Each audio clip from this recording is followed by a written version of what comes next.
Hi guys, this is the last week of the Pro League this year. Let's go. We're fighting Webster Windmills and we're checking the game between Ivan Šarić, who's playing black, against Talia Cervantes Landeiro. Okay, so what do we have to do in this match? First of all, welcome. This is the 9th round, last round of the Pro League season 2018. I'm International Master Miodrag Perunovic from Serbia, and hope you're going to enjoy in this commentary. And just officially now, I just have to congratulate birthday to my wife. Okay, so knight d4, Ivan Šarić played in this 4 pawns attack. So this is going to be an interesting match because we have Šarić, who was really playing good, but basically he was just one of the donators of the Chessbrahs, so actually of the other teams, and he donated 2 queens in the last 2 games, in the last match, if you remember.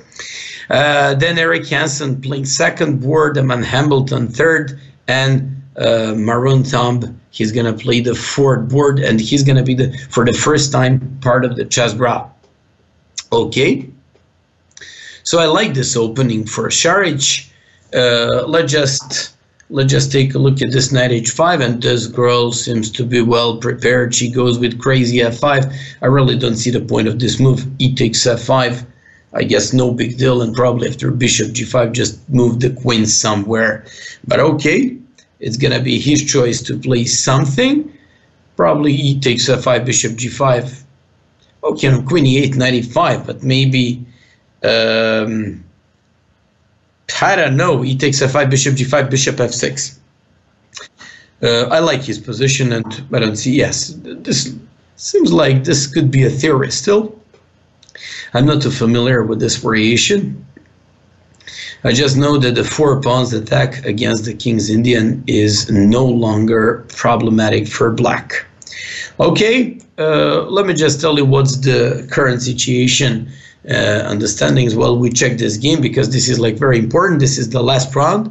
We're tying the 6th and the 7th place with Miami champions with 2.5 points out of 8 rounds.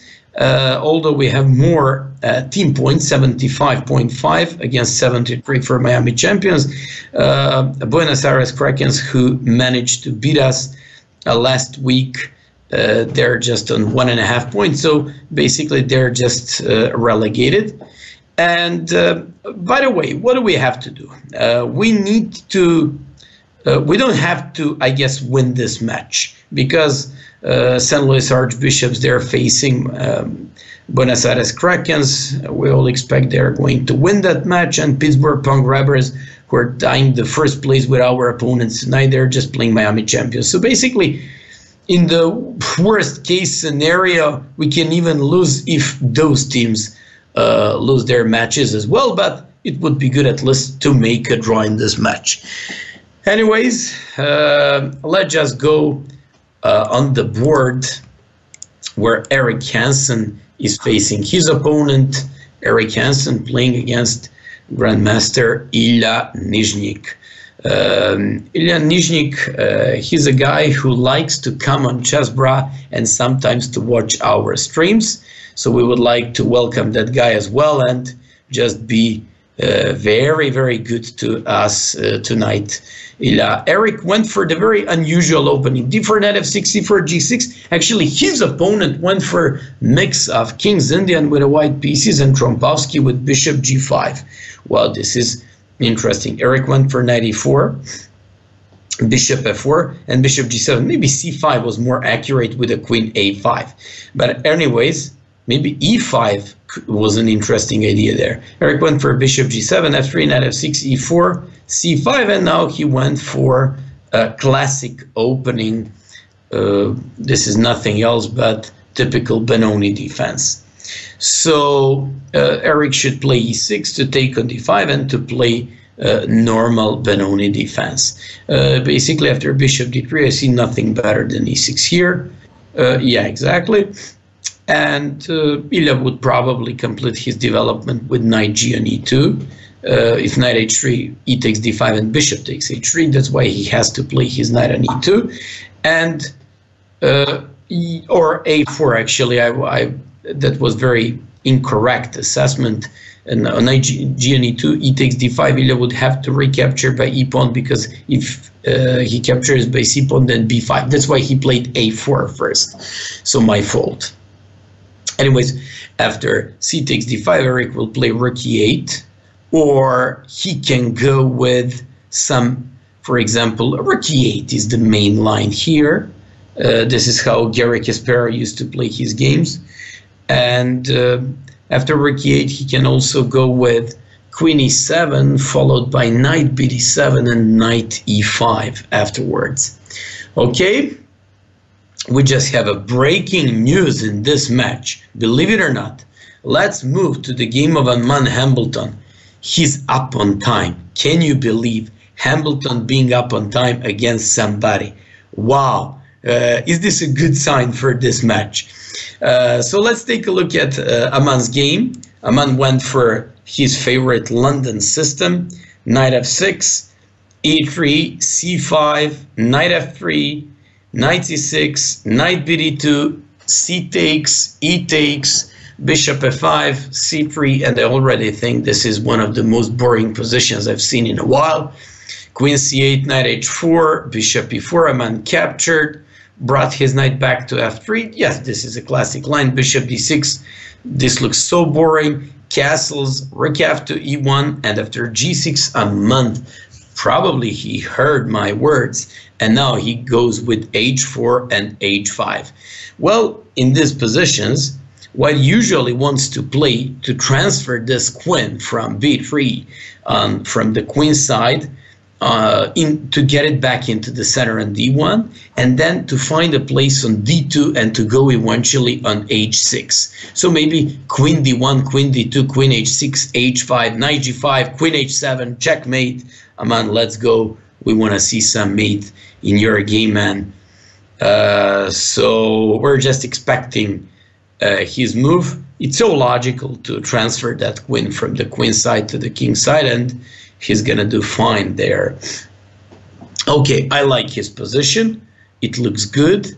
I like the h4, especially because the knight wasn't on f6, and now he should take advantage. Exactly, he should take advantage of knight not being on f6, and he played h5, which I like very much. But from another point of view, now this guy wants to play king g7, rook h8.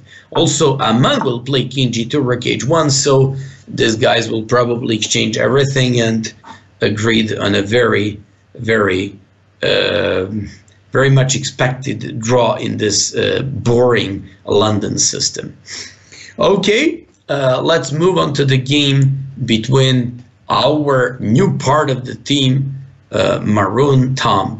Maroon Tomb, national master from Canada, 2153, playing against Luquang Liam from Vietnam, 2740. You probably heard of this guy. He's such a strong player, especially in these faster time controls. So it could be good. Let's take a look at the opening stuff. E4, C5, knight E2, knight C6, knight BC3, A6, G3, G6.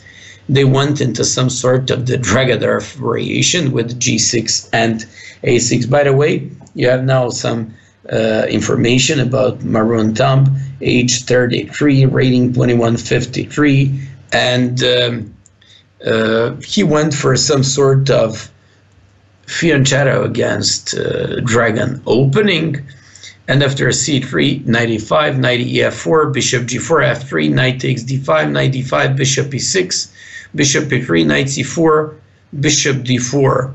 Well, I just have to say that, why did he sack the piece? Why not after knight c4, bishop c1? But let me see, bishop d4, knight b2, queen b3, bishop d4.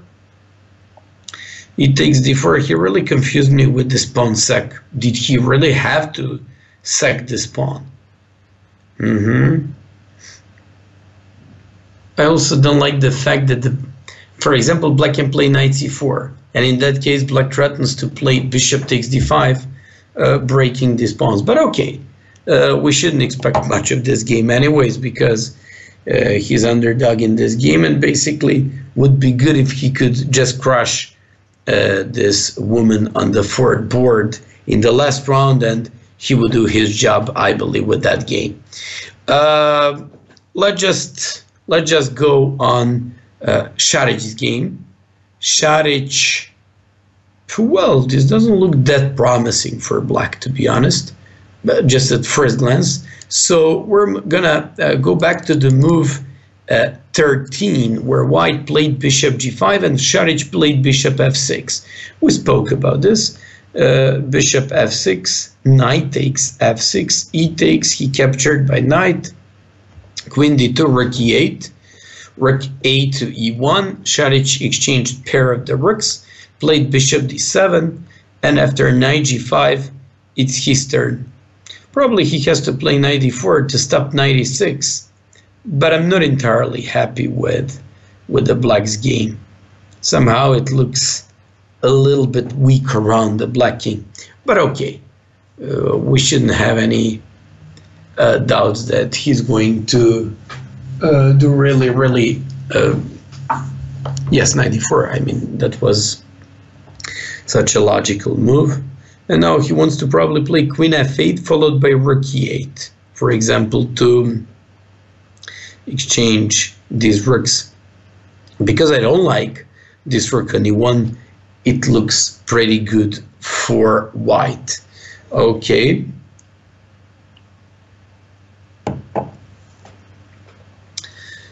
Talia Cervantes Landeiro, I've never heard of this girl or woman, I'm not sure. But basically, the way she played this opening, I like it. I like it for white. I mean, this doesn't look anything that good for white, but I mean, she's not worse, certainly in this position. I believe white is a bit better, which is pretty, you know, like strange, playing against almost 2700 with 2100 with a white pieces against the King's Indian to get such a promising position. Anyways, let's move to the game. Nizhnik Ilya against Eric Hansen. That certainly is one of the derby games here. So let's go to the move 11, where Ilya Nizhnik played a4. And after a4, to stop e takes d5 and to be able to recapture by c pawn, and in that case black not to have b5, Eric went for queen e7, knight g2, knight bd7, castles, put that knight on e5, chasing away that bishop, and played bishop d7. Maybe knight c4 was interesting. After bishop d7, apparently he would love to move that pawn up to b5. And after a5 to stop b5, Eric now moves the bishop to b5. It's traditional idea in that position. b3, knight after d7 wants to break at some, first of all opens up the dark square bishop and wants to open up the dark square bishop on g7 and wants to at some point break with f5. After rook f to e8, no, he doesn't want to break with f5. I mean, that's not his idea. Bishop e3, it's Eric's turn. This position looks okay. Probably Eric, this is the last moment for Eric to give up bishop for the knight. I would do it. You know what? In many Benoni positions, it turned out that this bishop on b5 is one of the worst pieces, because there are many lines in Benoni where white goes with h3 and stops bishop g4. Then you have lines where you instantly do the bishop g4 and immediately give up your bishop for the knight on f3. So Eric, I don't know, maybe knight g3 now for white. Knight g3 to avoid bishop e2. Okay. Knight f6 by Eric. Okay, it's okay move, classic.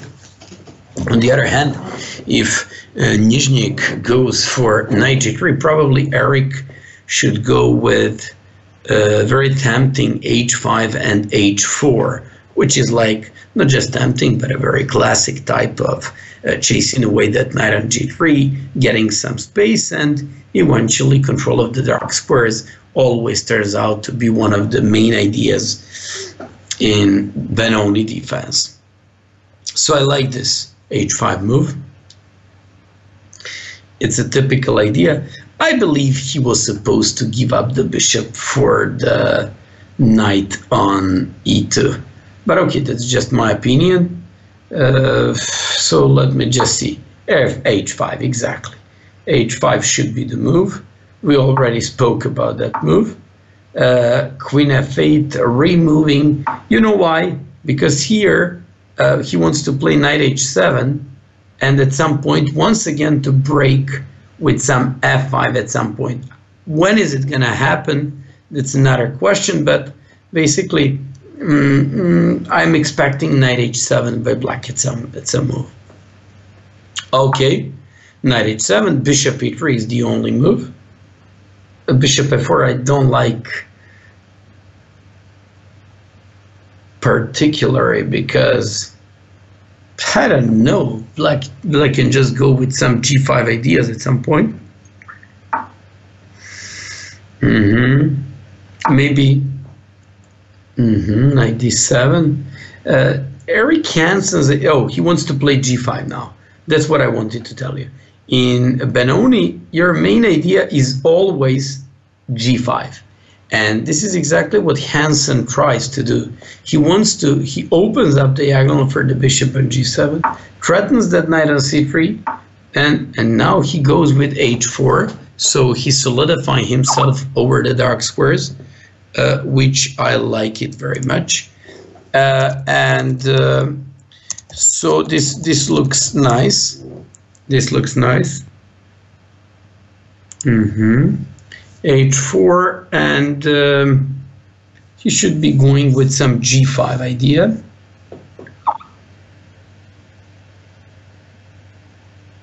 Okay.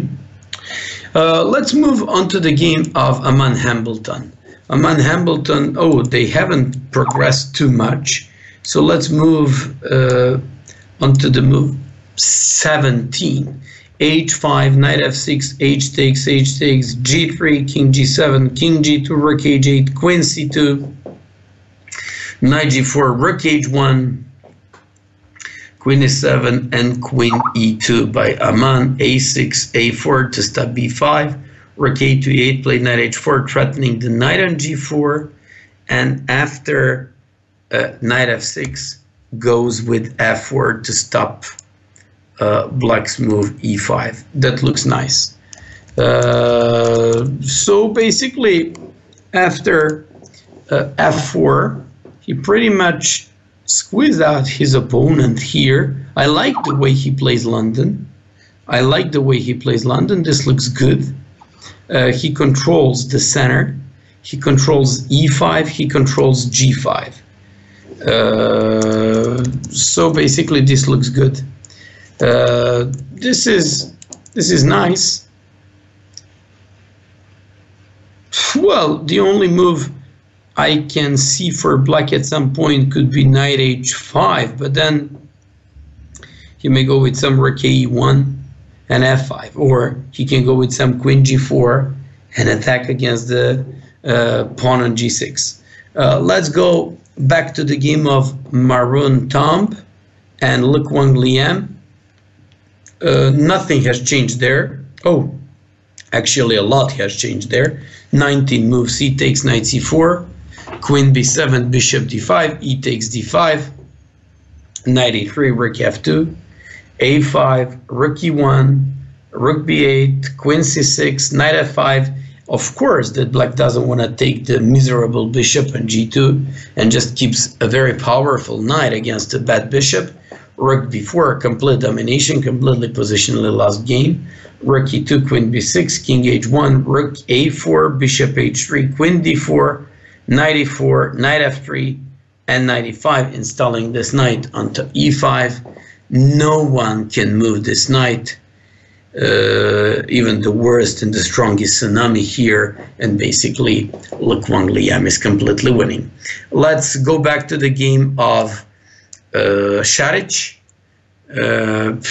let's once again move where he played knight d4. That was move number 19, so things haven't changed a lot there. After queen f4, he defended both knight on f6 and pawn on d6, and after queen h4, it's his turn. Probably rook e8. Probably rook e8, trying to squeeze out his opponent, and this looks like a good idea. Rook e8, queen e8, and trying to reach either the back rank or queen e3 with some tactical threats in that position.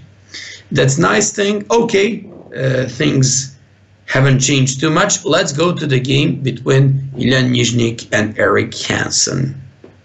So we saw the last move, number 24, king h1, h4 was played by Eric.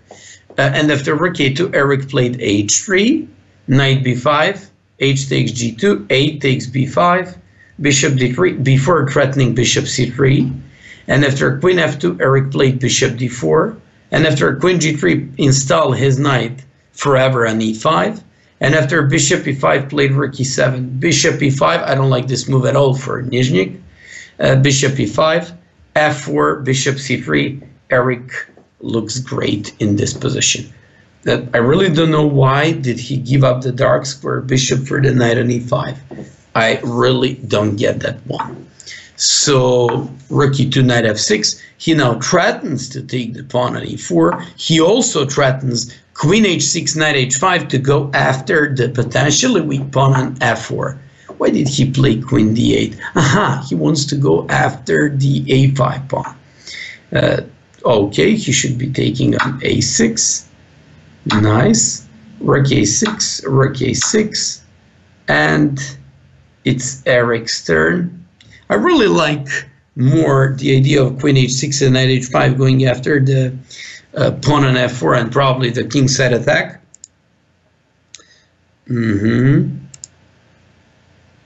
But okay, Eric is obviously better in this game, and I like this one. Once again, I believe that the crucial moment of the game was when white played bishop e5. I don't get it, why did he do it, but okay. We're currently analyzing move number 38, where white took an a6, and it's Eric's turn. Eric certainly has better positional game. Let's move on to the game between Hambleton and Tamás Banos, sorry, from Hungary. Aman's position looks okay, looks absolutely okay. Looks around equal. If somebody has maybe a tiny advantage, that should be white. This is nice. This looks okay for white. But okay, this also looks okay for black. Objectively speaking, it's around drawish position. Let's go to the game of between Talia Cervantes and Šarić. Šarić played. So we're analyzing move number 21, queen h4. Šarić played h6, kicking that knight away, and after knight g on e4, played g5. Okay, so this girl seems to be way better in comparison to her rating. Seriously, she really plays probably the game of her life so far. And I very much like how's she performing in this game.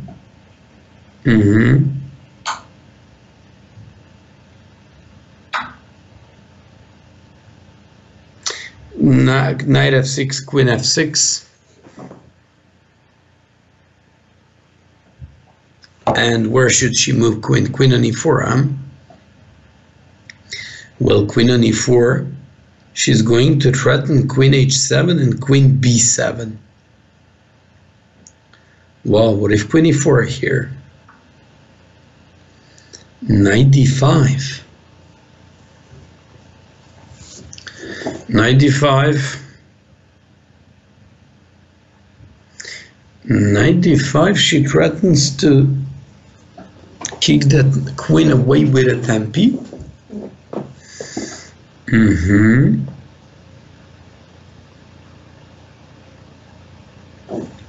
By the way, we have some we have some update. Look, Wang Lian has just beaten Marwan Tomb, and Webster Windmills are leading 1-0. Šarić's position is a bit worse there.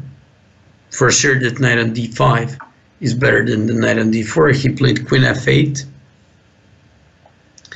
And Talia Cervantes, it's her turn to do, and probably she will play queen e4.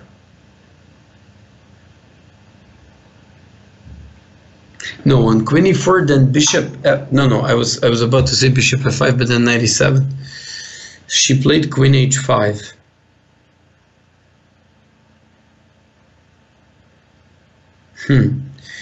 This girl really plays the game of her life. She's threatening queen g6, she's threatening knight f6, knight e7. This looks much better for white. I don't want to say it's winning, but it really looks scary. Don't get me wrong, but I'll just have to check this game once again. Just give me a moment. Knight d4, king h1, knight h5, f5, e takes f5, knight takes f5, queen d2, rook e8, rook a2, e1, rook e1. If somebody's wondering why do I check this, because I'm a little bit suspicious about such a good play by white in this game. Knight g5, knight d4, queen f4, queen h4. Actually, probably it's not like that, of course, but I'm just saying she's probably playing the game of her life here.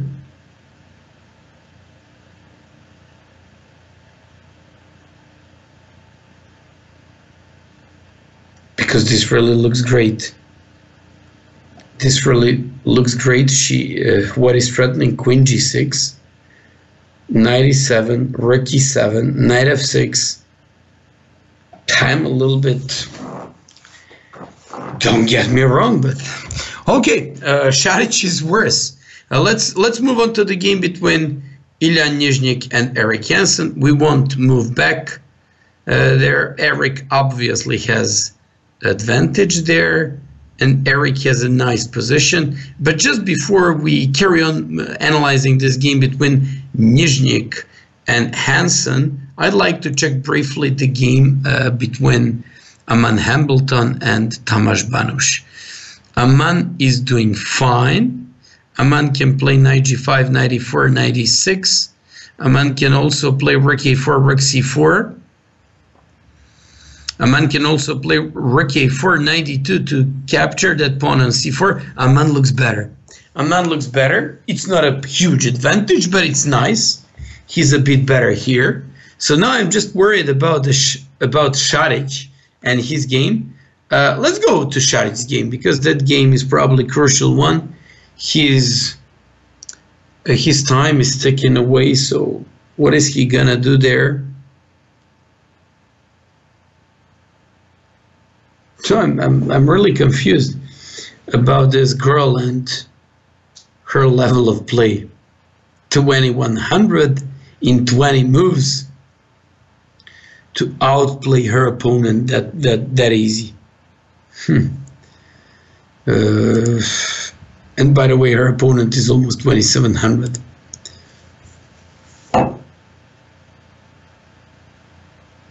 I mean, congratulations. What else can I say? Somebody said it's the girl that was born in 2002, which means she's like, Šarić probably chooses the best practical chance there. Queen g6, queen g7, rook e6 to play with rook against two pieces. And his best chance will be time trouble by white as well. Okay, he's in like more serious time trouble, but we'll have to check what's gonna happen there. We're gonna go to, I believe, more interesting games between Ilya Nizhnik and Hansen and Aman Hambleton and Tamás Banos, but I believe this one is like way more important at the moment. Because can he save this one? This is obviously now much better for white. If not like completely winning, I'm not sure.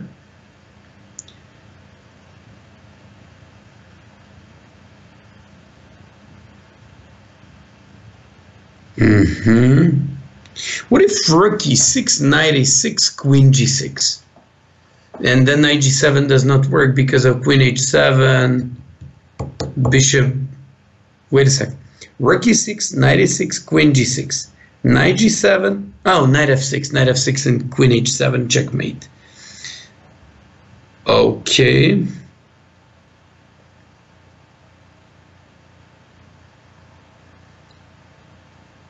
What I'm very happy with, this girl is wasting her time. So this is Šarić's chance, because queen g6, queen g7, oh, she played queen g7.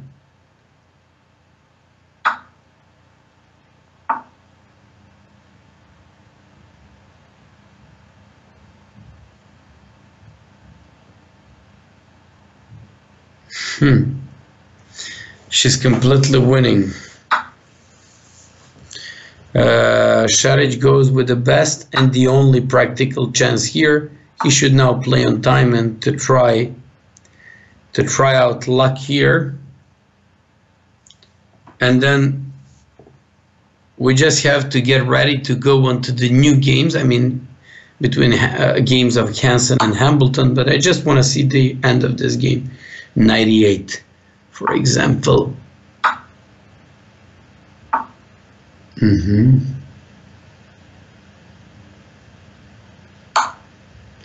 Girl keeps playing the most accurate moves. This is very suspicious game to me. Don't get me wrong. I'm not trying to defend our player, but 15 years old girl to play almost absolutely all the best and the most accurate moves. Bishop d5. Now rook. I turned on the engine. Rook f8 is the engine move. Come on, the rook f8. She's up a piece and she doesn't wanna. I mean, no. Like I said, don't get me wrong, but I'm very suspicious about this game. Now he should just play on time to play fast and to try to catch her in time.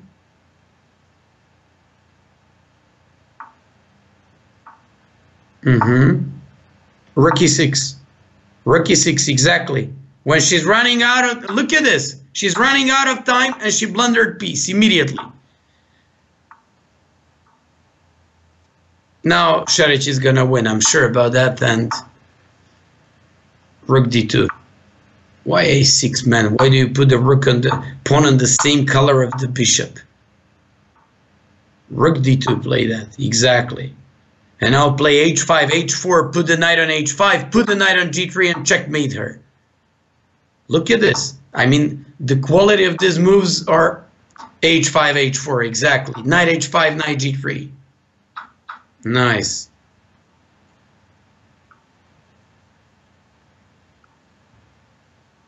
Nice. Sorry, I mean, we're just keep checking this game because it's interesting. I mean, this girl was playing either the game of her life or that was very suspicious, but okay.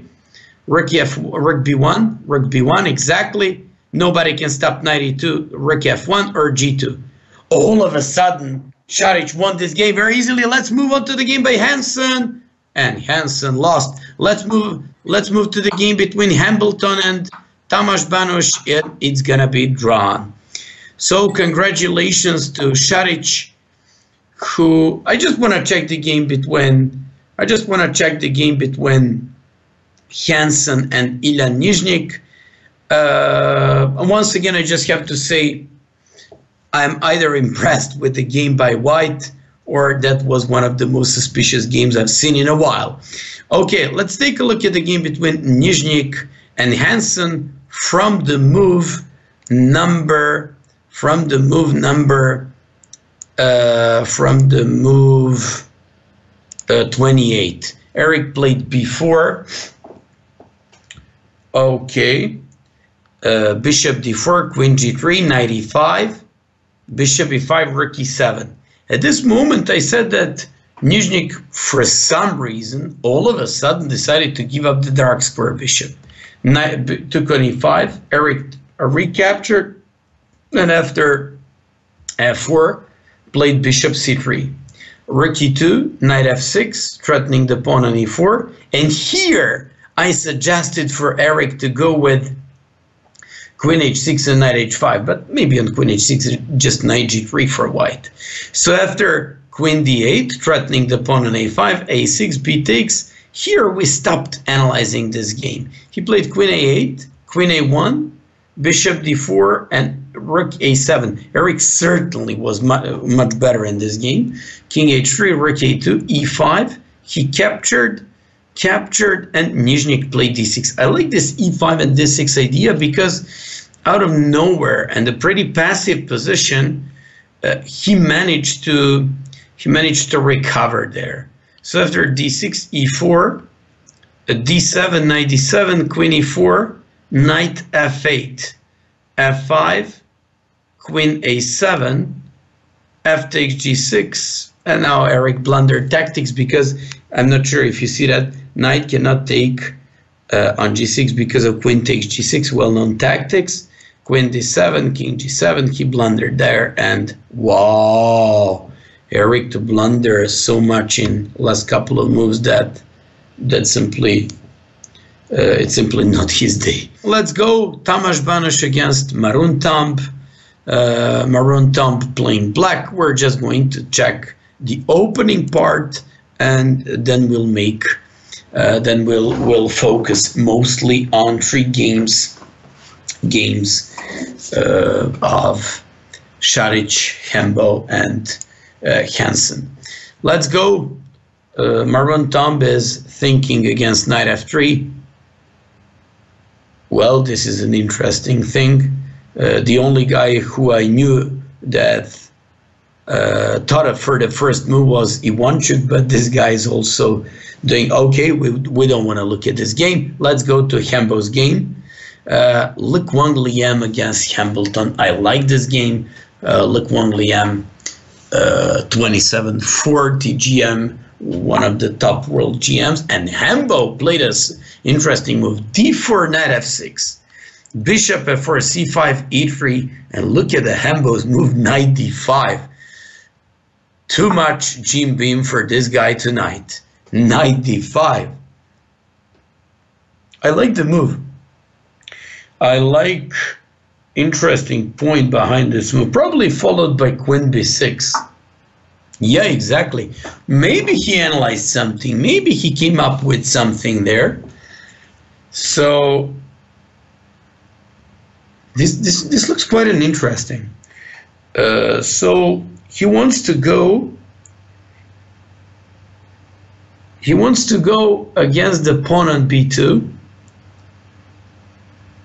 He wants to take that pawn. At the same time, he's just threatening the pawn on d4. Or just, let's just say, making some pressure against that pawn b3. It's an interesting move, 95. I've never seen this 95 and queen b6 approach. And I usually like this new theoretical ideas. So we'll see. Okay. Probably he should take on d4, play knight c6, and this against c3 to decide where he wants to go with e6 or g6. Let's just follow this game for a couple more moves.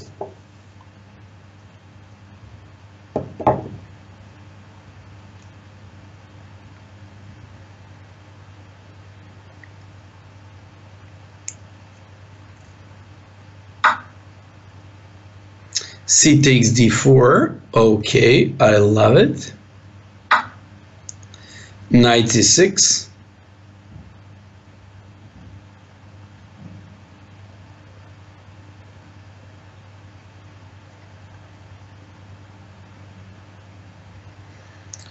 Yes.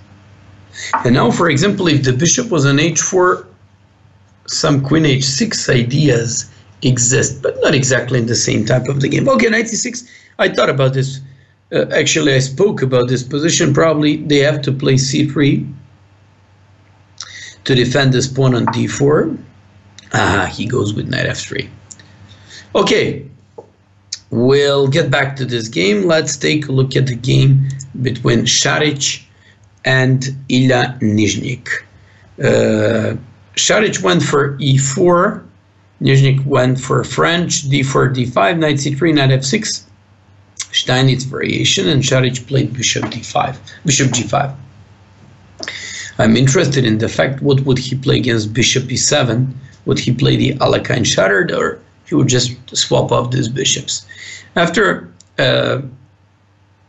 d takes e4, knight takes e4, bishop e7, of course that he captured bishop takes f6, bishop takes f6. This is only one of the options. In the last couple of years, g takes f6 followed by f5 and either b6, bishop b7 or a6, b5 and bishop b7 was way more popular for black. But Nizhnik goes with bishop f6 and he just wants to equalize with this move. After knight f3, bishop d7. Oh, I know this system. I've been constantly playing this system in blitz against some very solid GM from United States on one of the sites. And I just have to say that just like any other typical French player, he wants to solve the problem of the weak light square bishop. So want to go with bishop c6. After bishop d3, bishop c6, c3, hyper solid, bishop e4, bishop e4, that's exactly what he wants to do, and c6. Not only that he got rid of the light square bishop, but at the same time, he also managed to go into the opposite color bishops, and one more thing, to put all the pawns on the light squares, which is kind of Capablanca's rule in middle games. Put all your pawns on the square of the hostile bishop, so that way you should just restrict the opponent's bishop. That's quite an interesting idea, and I like this one.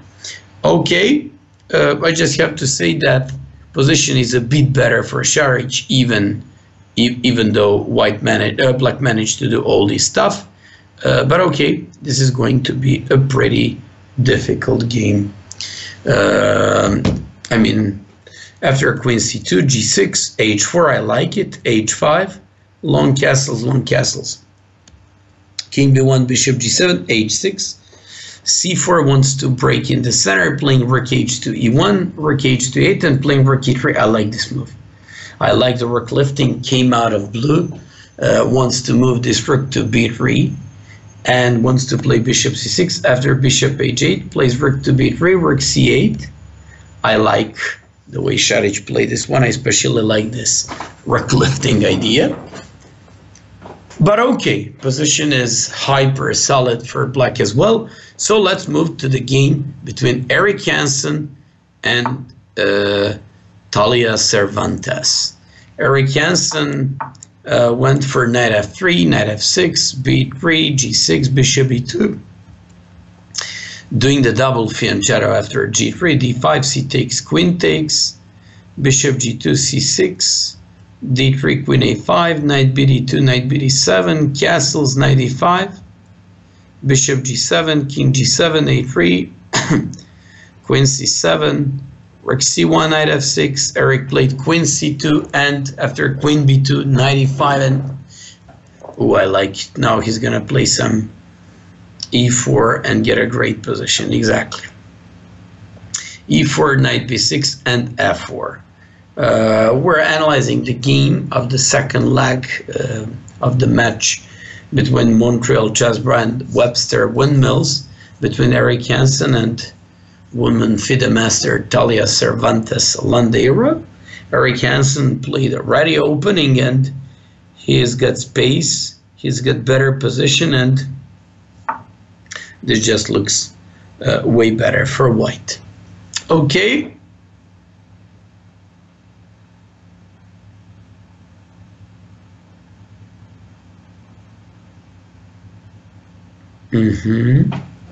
Okay.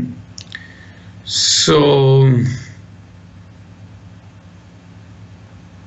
probably, I don't know, but I would, for example, if I was white, I'd probably move my knight back, because the more pieces I exchange, the more I simplify the game and make it easier for my opponent. So Eric's game here looks good. But I'm just wondering, should we put the knight on c4, go back with knight on e5 and f3, or go forward with knight on d2 and f3 to support the knight on e5? We can just see some very nice stuff on the cam.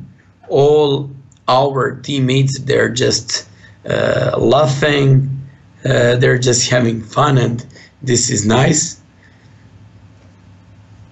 Well, I guess if you're just fighting not to be on the bottom of the standings, then this atmosphere is actually a good one. Yeah, Eric played 90 on f3. I spoke about this movement. It looks nice. Let's go fast onto the game between Tamás Banos and Maroon Tomb. Knight f3, c5, c4, knight c6, d4, knight takes, g6. Oh, he went for something that I like very much. He went for Marazzi bind, okay. And after bishop d7, knight c2, here queen a5 should be the move. Here queen a5, rook f c8, a6, knight e5, bring your queen back from a5 to d8, and eventually go with h5, king h7, queen h8, or h5, queen f8, bishop h6 ideas. That's how usually black plays this type of games. Doesn't matter. We're gonna keep checking this game. So after rook c8, f3, a6, queen d2, he went for a5. Knight a3, bishop e6, knight d5. It's a nice position. Bishop takes d5, and now after c takes d5, b5, rook ac1, knight b7, knight c2. White has some very nice positions. What does he want to do? He wants to play knight d4 and knight c6. He wants to go with knight before and knight c6. This looks nice. For example, knight d4 followed by knight c6. White's position looks much better. Unfortunately, this really looks bad for us. Okay, let's go onto the game between Šarić and Ilya Nizhnik. Ilya Nizhnik threatened mate. It's Šarić's turn. I just have to check this game a little bit more for a moment, because looks like we're going to, well, looks like he's threatening checkmate in one move. Queen b2. So rook b3 probably, but on rook b3 c4. This looks good for Nizhnik now. Well, I guess then he has to move, he has to cover this b2 with rook on a3, but that cannot be good, because it is going to be under constant threat by the bishop on h8.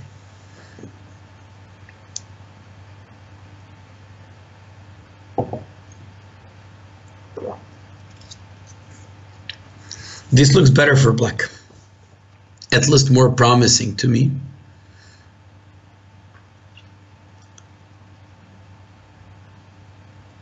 Because rook b3, c4, rook b4,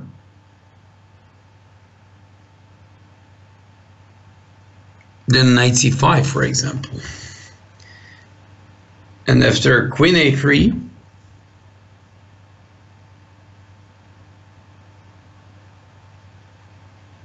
I don't know, but this looks better for black. Would be interesting to see, would he play rook to c3?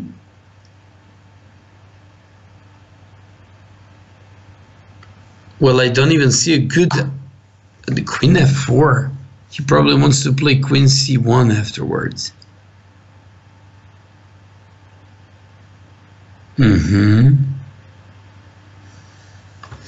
Queen f4 with check, and probably wants to bring his queen down to c1, but this doesn't look good.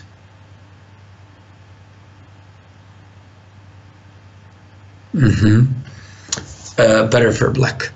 So let's move on to the game between Eric Hansen and Talia Cervantes.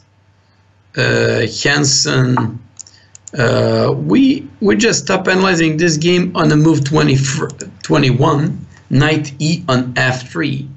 She played knight b6, Eric played d4, she played knight e8, knight g5, knight g7, knight c4, a4, knight b6, queen b6, b4, rook a8, rook f to d1, bishop to b3, rook d2, and it's black's turn. She keeps playing strong. She keeps playing good moves.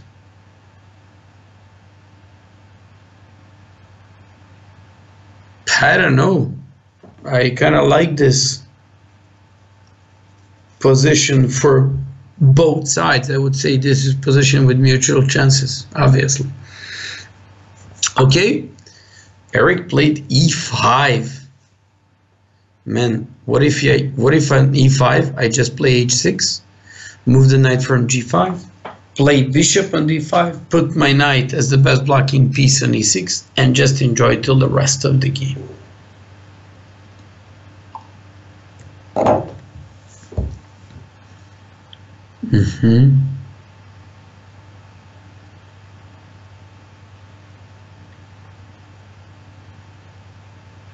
So e5, and what if h6?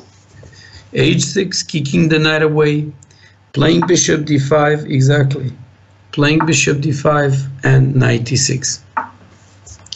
What I find very strange about this girl is that, okay, she didn't have such a good position in this game, but afterwards, out of worse position, she managed to outplay Eric and to get just better position.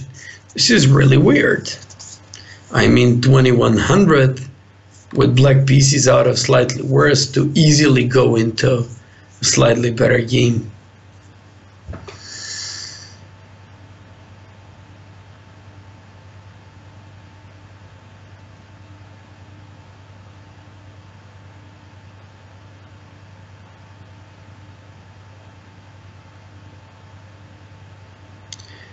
I just keep analyzing these moves. So what should Eric do? I mean, first of all, he made a huge mistake when he played e5.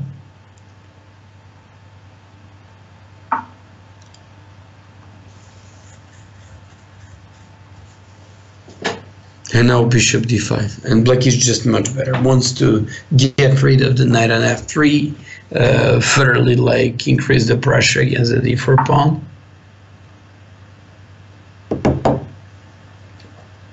Knight d5, knight h4, and now, for example, knight b5.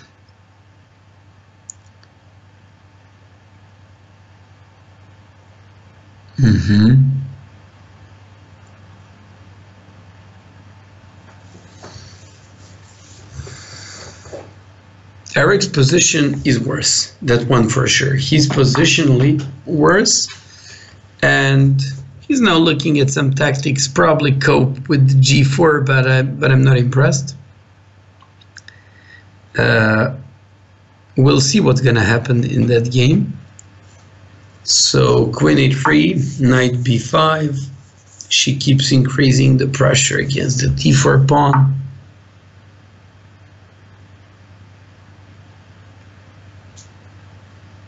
I don't get a move behind queen to d3.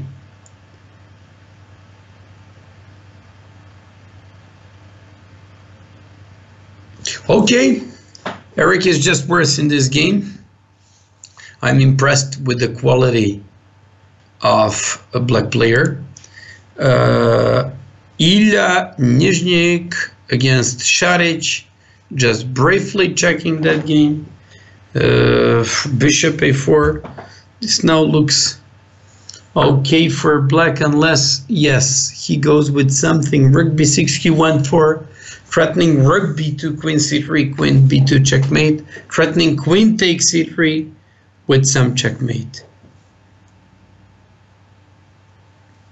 Quite a difficult position for Ivan Šarić.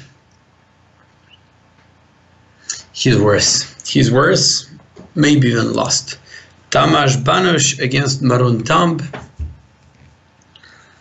Maroon is down a pawn, and Tamás just has like two connected pawns on a2 and b3, and that's what makes this position being so hard. Okay, he went for d5, queen c7, and definitely this is better. Let's go on to the game between Luc Wang Liam and Aman Hambleton. Well, looks like I didn't come to in a good moment. Oh, queen e4. And what if queen d7?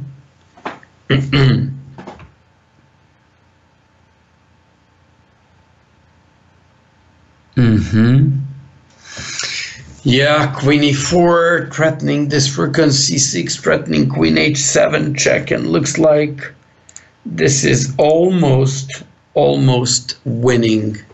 Not almost, this should be winning for white.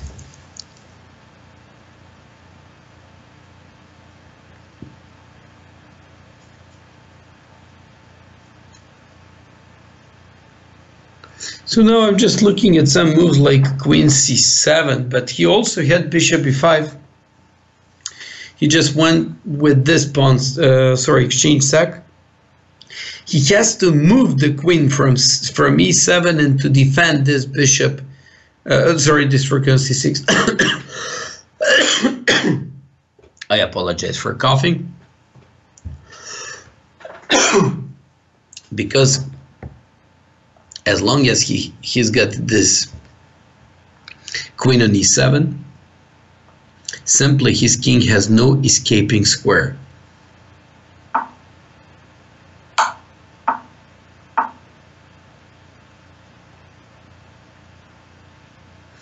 Yeah, Luc Wang Liam is completely winning, and Hambo is most likely gonna lose this one.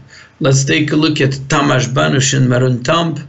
Maroon Tomb is still fighting, which is nice. He's worse, but it's okay. We're going to keep analyzing this game after we check Eric Hansen's game against that girl. Okay, Eric has improved significantly his position.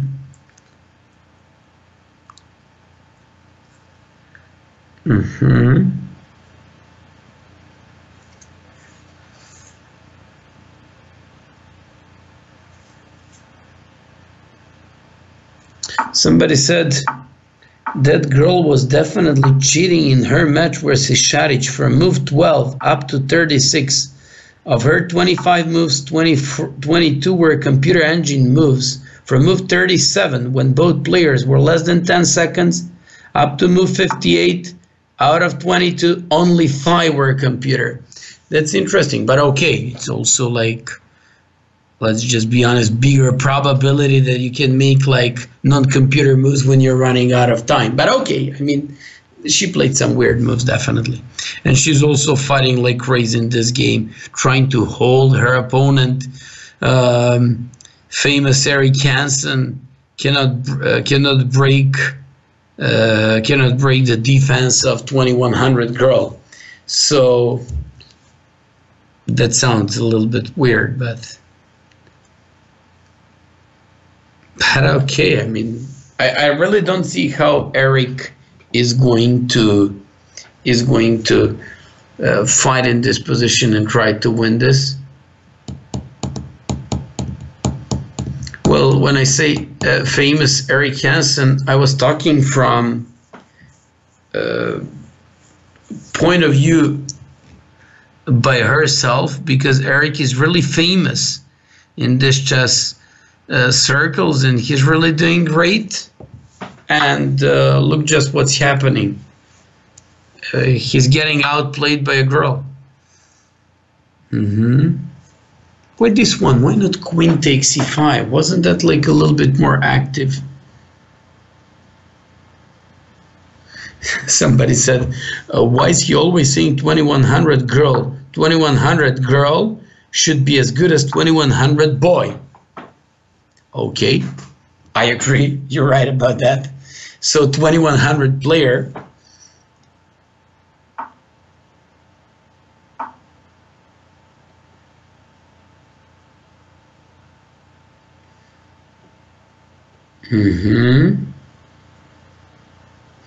Eric keeps improving more and more his position.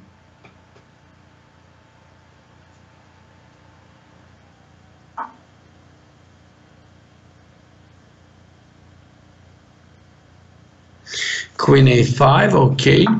That's a nice threat. She was threatening check from behind. No, probably queen d8 to hold some pressure against the d4 pawn and hold the game there.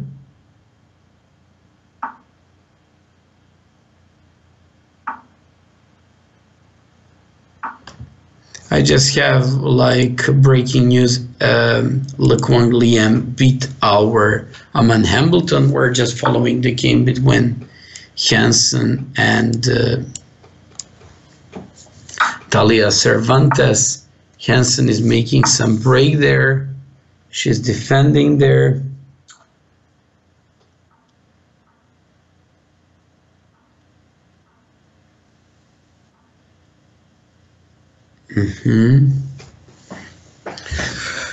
I don't see how is Eric going to improve more in this position than this.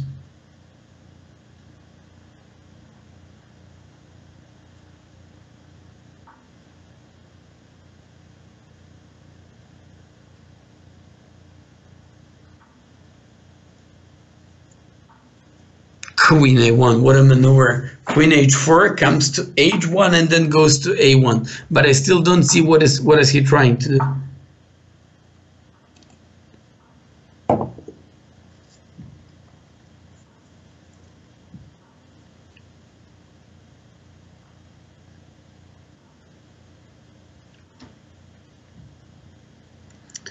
She's offering a draw to Hansen.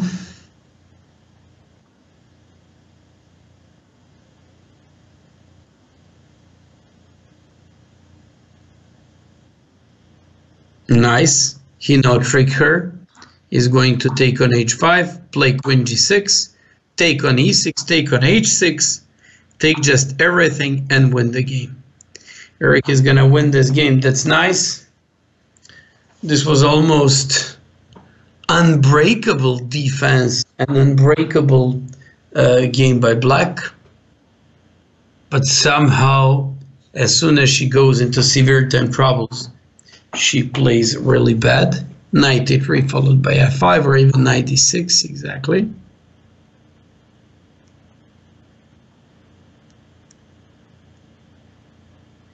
f5, for example, and then g5 and just push the pawns. Let's take a look at the game between Gudin and Ilya Nizhnik, or even Šarić against Ilya Nizhnik. Eric is going to win that game. So it's obvious. By the way, Tamas Banush has defeated our Maroon Tomb, and now we're just following the game between Šarić and Nizhnik. Nizhnik is in great shape tonight. He already beat Eric Hansen, and now he's completely winning against Šarić, but let's just hope that he can be like Šarić, not past, but week before that, when he gave up like 2 queens in 2 games. Bishop e6 practically probably the only move, but then, well, a rook a to e2 should be the move, and if king to d1, then probably some queen a5 with mating patterns, and if rook 1 to e2, or just go with his rooks onto the 7th rank. This queen f4 holds just everything. So this is lost.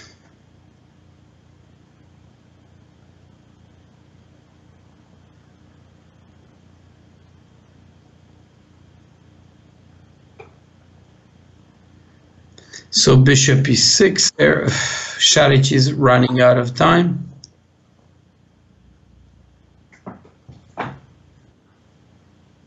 Yeah, he's going to lose this one. He sacked an exchange here as well. Rook has to take, and probably some knight g5 knight, but rook takes g2, queen a5. These are just like active moves that should be good for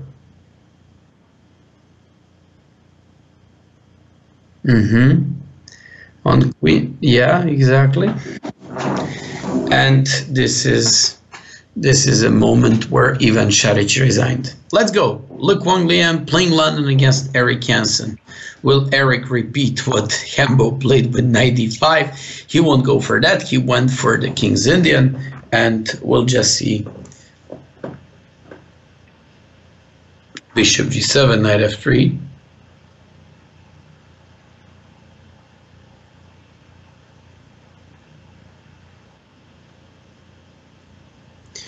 Knight bd2.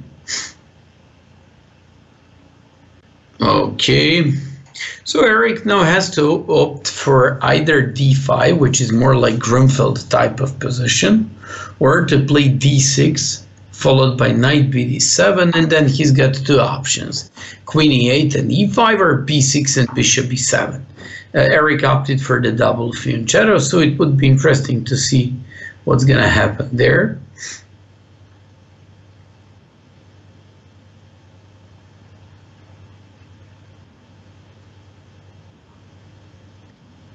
c5, yes. And this system is considered to be one of the most solid systems against the London for black. Black just wants to play knight bd7, wants to play c takes d4, and at some point wants to play knight d5 followed by bishop h6. I remember Svidler played against this system like that for black, and he had a nice game. So probably to take on d4 and to play that bishop h6, or a6, rook a7, and queen a8. Believe it or not, that idea exists as well. He went for a6 and b5, getting some space. Quite an interesting game. And after a4, queen b6. I like black's position. It looks fine. From another point of view, objectively speaking, white doesn't have any structural weaknesses. He's just completed development of all his pieces, and this just looks better for white. Okay, so he played f4, wants to play e5, and this is a bit better for white for sure. Let's move on to the next game. Tamás Banos against Šarić. Oh, that was an interesting opening. Banos played knight f3, d5, ready opening, g3, c6, c4, bishop g4, queen b3, and after bishop f3, queen takes f3 and e6. Makes sense because black is just putting all his pawns on the light squares, and in that case the light square bishop and g2 wouldn't be like one of the most active pieces. So after queen b3, queen d7, bishop g2, knight f6, castles. There we go.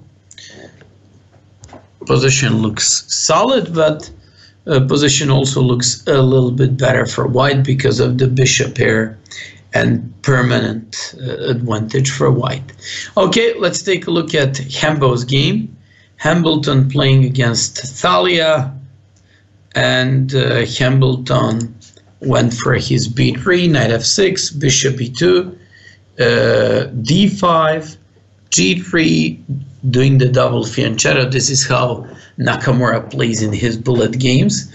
So after G6, bishop G2, bishop G7, E3, castles, D3, A3, H3, knight E2, knight F2, knight E2, queen E7, castles, king H2, and he is just maneuvering all the time. But like you see, Hembo is just waiting for some mistake by his opponent. No, she's not making any mistakes. She's just killing out of the openings and in the middle games, and then run everything in her end games. Okay. Hembo's position looks, if you ask me, pretty sad. Okay, he doesn't have any structural weaknesses, but he's just very passive, and he just wants to wait for his counter chess. Reminds me of a snake who's waiting, you know, like in the ambush, just waiting to bite and waiting for a moment to sneakily do something here. But okay, position looks really bad, and Hembo is just playing on the first and the second board. I am expecting bishop A1, knight C1, bishop H1, knight G1, king G1, and actually to put all his pieces onto the first board. That would be very logical follow-up of such a strong opening by white. And E4.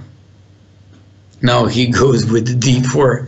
This looks terrible. It doesn't look anymore passive. Now it's looking terrible. Okay, I mean, one of the worst bishops in the history of chess, bishop on G2. One other bishop in comparison to bishop on G2, not that worse, bishop on B2, knights on E2 and D2. The girl played just bishop A6, killing him completely. Hembo went for rook G1, and I like his play because this girl keeps playing so strong.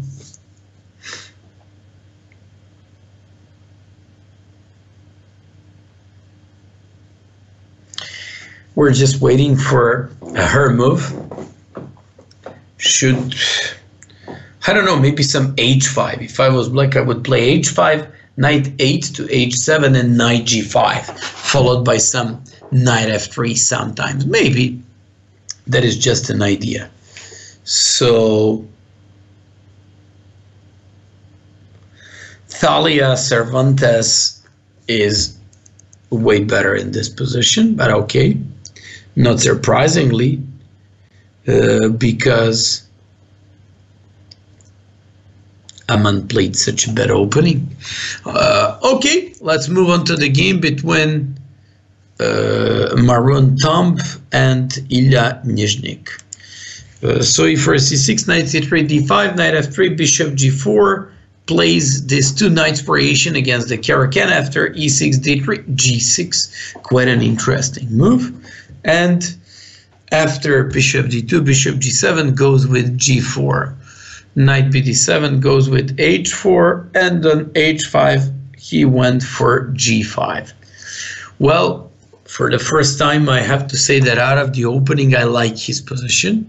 After knight E7, bishop H3, B5, A3, queen G3, A5, castle, and now I just have to say that in the meantime he's just ruined this position. So this doesn't look that good.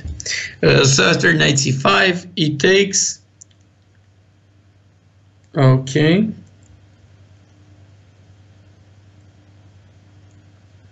Knight D5, knight to E4, and that's it. That's it. So, well, this position looks better for black. Simply, bishop on G7 is a very powerful piece. On the other hand, bishop on H3 is pretty limited by these pawns. being placed on the light squares. And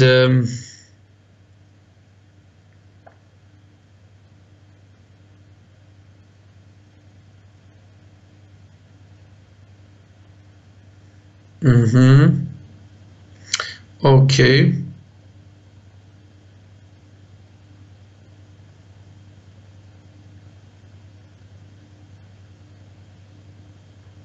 So Ilya Nizhnik played the queen e7, controlling the game. Okay, Ilya plays very strong tonight. And he already beat Eric Hansen in a very nice game, beat Šarić in another pretty good game, so he's doing great. Even in this position, I like his opening part. I like the way he does this queen on e7, controls just everything. Nizhnik is playing great tonight. I believe he is absolutely great. Part, you know, of course, all together with him, Le Quang Liem, we all expected this guy would perform great because he's so strong, he's so good, and especially in this fast time controls, I was expecting him to do fine. Okay, so let's move on to the game between Banos and Šarić. Oh, I like what I'm seeing there. So Banos played knight f3. No, actually, let's move on to the move. 7, bishop g2, knight f6, and after castles, Šarić went for interesting h5. If you remember, Šarić also went for this, not exactly the same, but I just want to say about like interesting attacking idea against Fedosev when he lost being up a queen.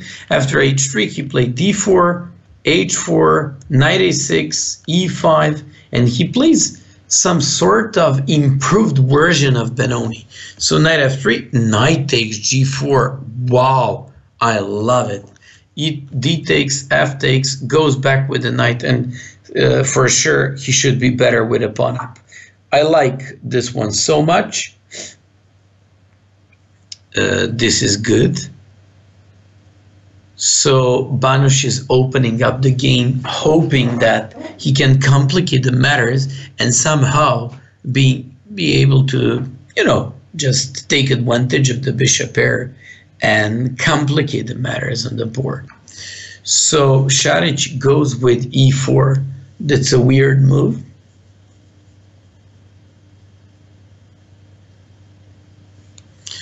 e4, what if knight g5? I guess along castles, knight e4. Aha, okay, so it's not. So he just wants to buy some time in order to organize the kingside attack. I like his position. And this looks okay. At least he's not worse with the black pieces. If not, then maybe he's even a bit better. Le Quang Liem against Eric Hansen. Eric is usually, let's move on to the 12th move, when after a4, black played queen b6. And after e4, we stopped analyzing position at that moment, rook f to d8. Probably Eric was preparing to break in the center with some e5 at some point. So after queen e2, c4, knight f8, wanted to play a move like knight e6 maybe, and controlling just the center. d5, knight goes back to c5. I love it. And after bishop e3, Eric played queen c7, knight e4, queen d7, queen e8, and a position with a lot of maneuvering all over the board. Objectively speaking, Le Quang Liem is better here because of more space.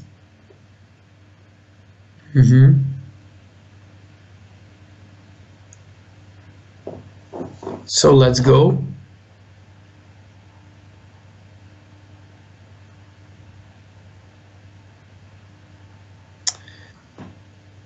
So queen f3.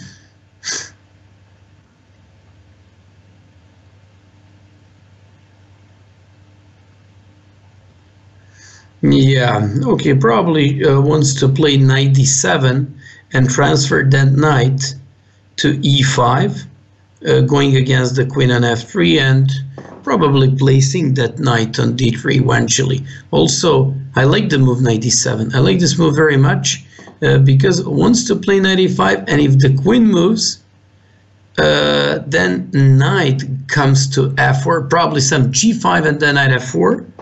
But this just looks good. This just looks good. So after knight e7, if, for example, I don't know what is look one, maybe knight f5 looks dangerous here. Nice tactics here. Knight f5 looks dangerous here. So after knight f5, he's just threatening to take on e7. Threatening to take on g7. He went for g4, getting even more space.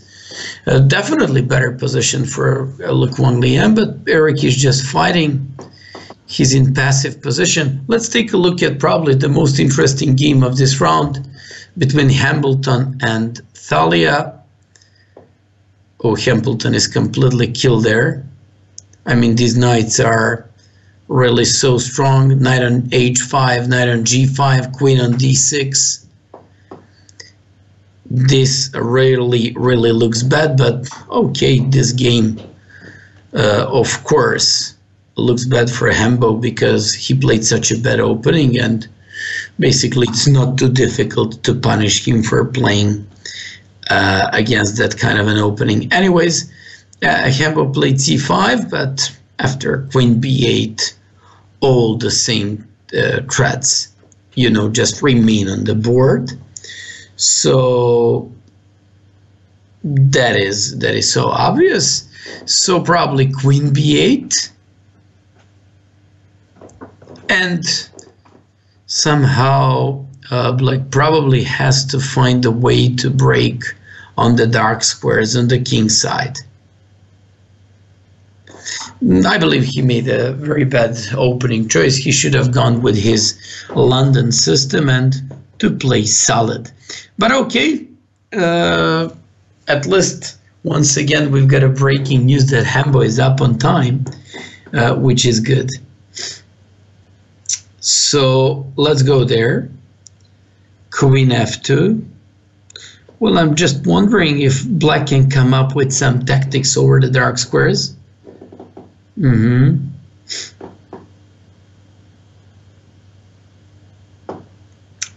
f2.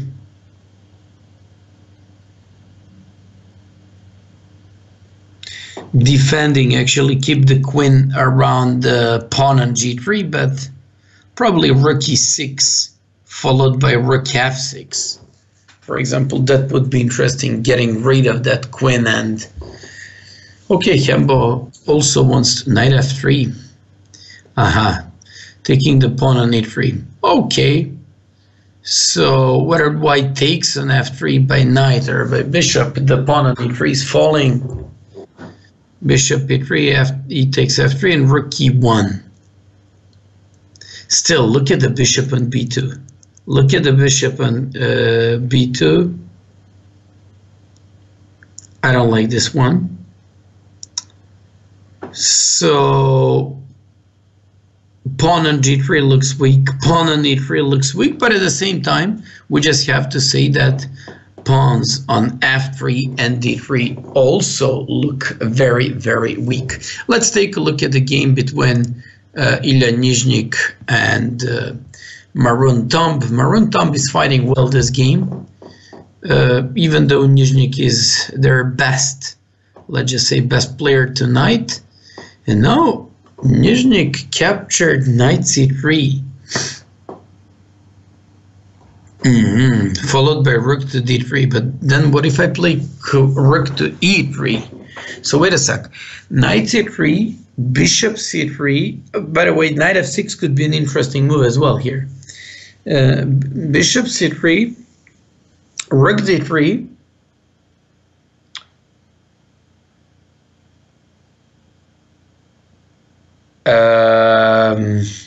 Bishop c3, rook to d3, and a rook to a3. What I see, oh no, in that case, knight takes e4. Yeah, okay, this looks winning, or at least much better for Nizhnik. Nizhnik playing great tonight. Once again, I have to repeat, he already beat Ivan Šarić and Eric Hansen, so he's probably the most important part in Webster Windmills tonight, all together with Luc Wang Liam, who's very nicely beating up almost everyone. Not almost, he actually won both of games as well. Let's take a look at the game between Šarić and Tomasz Banuš.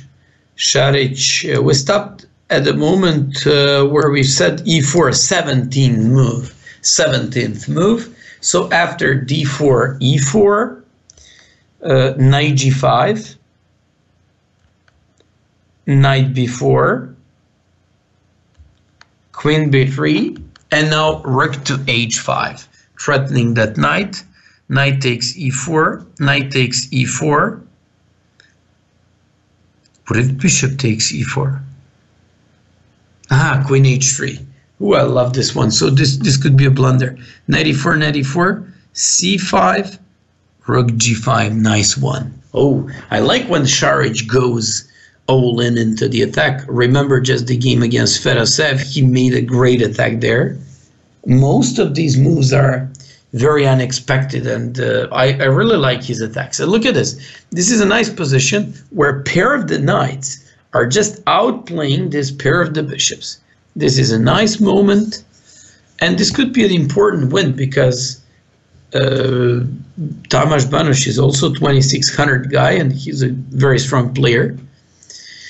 And here, but you won't see very often that two knights are, you know, just outplay two bishops like this. This is very, very nice. Okay. So after queen c2, f5, bishop d2, queen d6, rook f3, queen g6. Bishop e1, it's black's turn. Probably has to defend this pawn on h4, maybe queen h5, to threaten the queen on f3, to defend the pawn on h4, and to play like this. And then afterwards, long castle. I can't wait for black to do that. Yes, queen h5, threatening queen f3. And then you want to play the long castle. That's great because you just put your king in a safety, especially if you put it on b8. And then you have like tons of tricks. Nice position for Šarić. Šarić is much better. We'll get back to this game. Let's take a look at the game between Luc Wang Liam and Eric Hansen.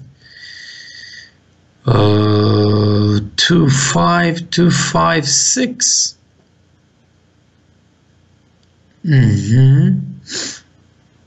Okay. So bishop e5 was the last move by Hansen's opponent, and now it's Eric's move.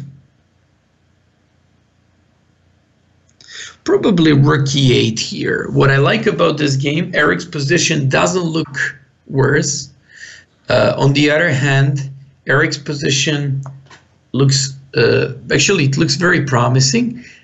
White doesn't seem to be better, apart from being temporarily up a pawn because of this d6 pawn.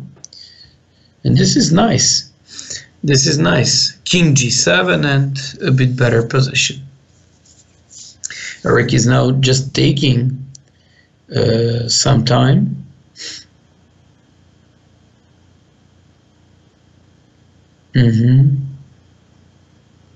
So let me just see what was happening there. What is happening there? So let's move on to the game between Hambleton and Thalia Cervantes. Hembo has improved his position a lot more. Of course, the more they go into these games, in middle games, this girl is just falling apart. So that could be an interesting moment there. Hembo played rook f to e1. Well, he's got a dangerous pawns on connected pawns on c5, b4, and a3. But from another point of view, this bishop on c3 is doing a great job. Pawn on d3 is doing fine as well. King g7, probably with the idea some, I don't know, maybe some rook h8.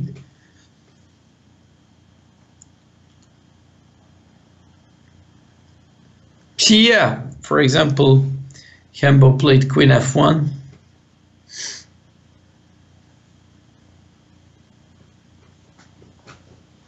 He wants to grab the pawn on d3, but I guess it makes perfect sense. On d4, for example, e4 does not work, but e takes d4, and queen cannot move anywhere with check.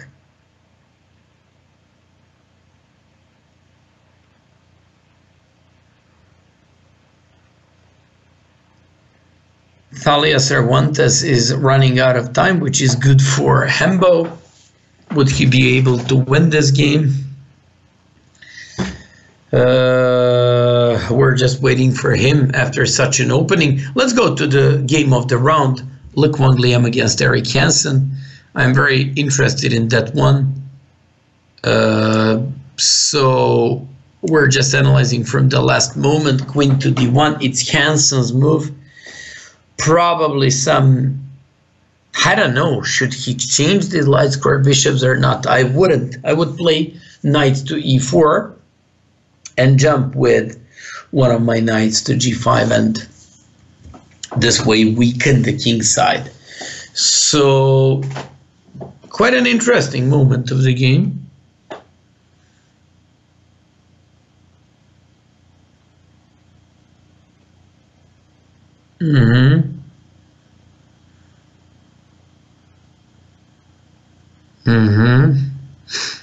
Queen d1.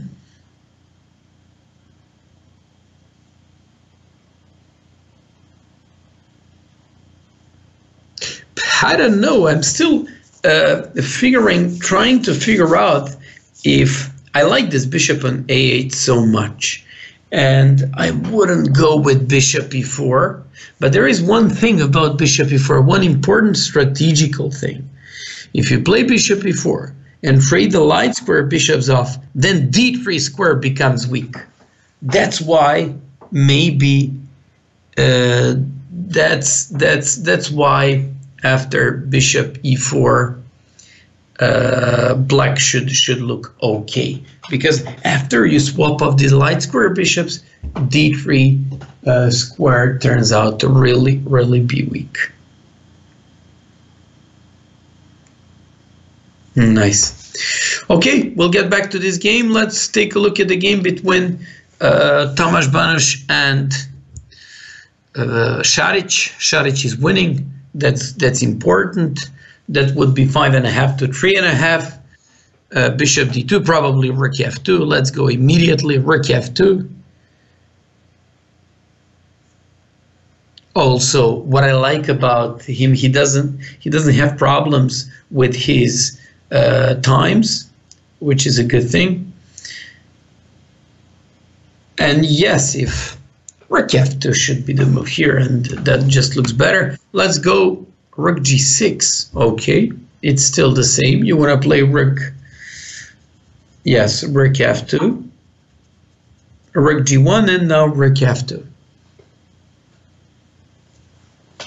And that just looks way better, for not way better, actually. It looks completely winning. Let's go to Luc Wang Liam and Eric Hansen. Eric keeps improving on his game. Luc Wang Liam is running out of time. This could be a breaking point of this match. Just before we go back to this game, because it's very important.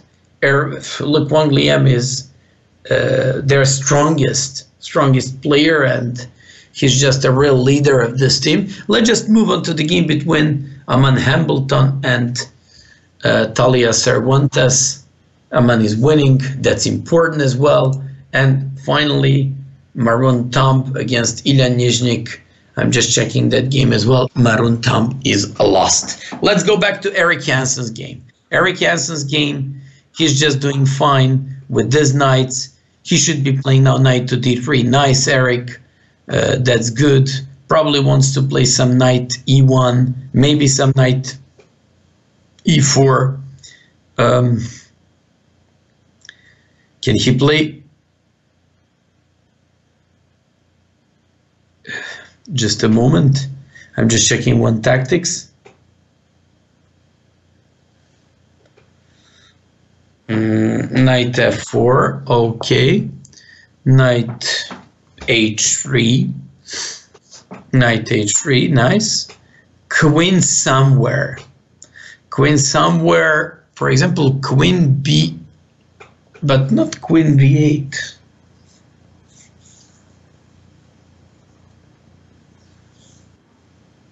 Queen c8, attacking the pawn on g4 and threatening the pawn on c3. That's a nice one. Now c takes b3. Now c takes b3. Let's go, Eric. This would be a great win for Hansen because I don't like it so much, but okay. f3.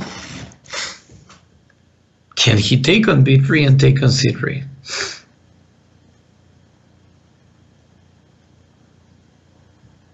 So he's just threatening some. The problem is, even if he plays queen c7 or queen b8, he's not going to change too much the assessment of this position because this knight cannot move somehow. So queen b8. Where does he play queen b8? Does he threaten some b4? Does he threaten to jump off with this knight? That's, yes, knight e2 followed by queen g3. Knight e2, knight e2, knight e2, knight e2, and if king h3, queen g3 mate, knight e2, and if king h1, knight g3, and if f4, he just takes by h knight, and that's winning.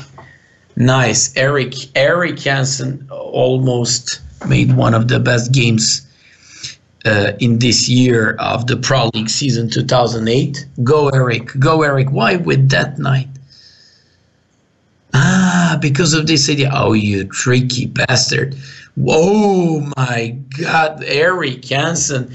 Eric Hansen has just won one of the most beautiful games played this year in the Pro League season, but unfortunately, I believe it's too late for him. Aman Hambleton ruined his chances, and this endgame is now drawn.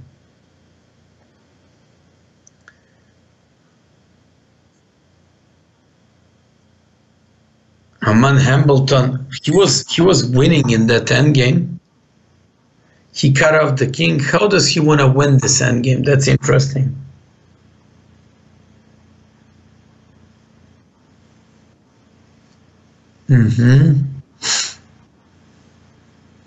I'm just interested. How did this happen? He was completely winning in that weekend game. First of all, he was lost in the middle game. Then he was winning.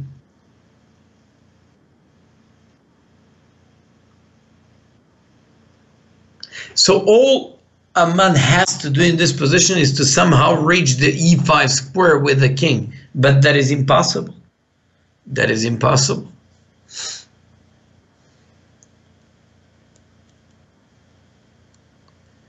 Yes, this is dead drawn now, and unfortunately, if Hambo could have won this game, that would be a big chance to get closer. Now we're just going to lose 7-5 before the last round. Hambo doesn't want to make a draw. He still declines a draw. But okay, this is like that drawn position. Pity, because I believe he had a great winning chances there. Actually, I believe he was completely winning.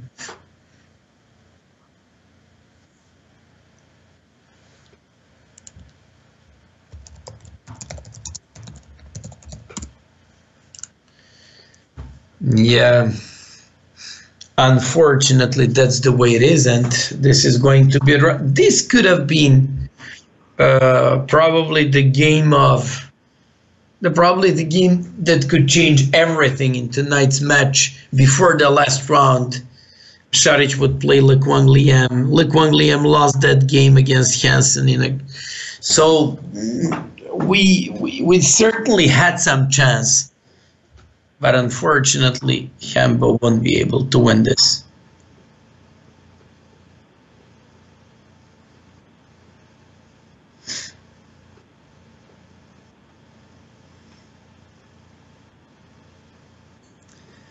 Somebody said if a man exchanges the rooks on e7 and play king e5, isn't he winning? Of course he isn't winning, and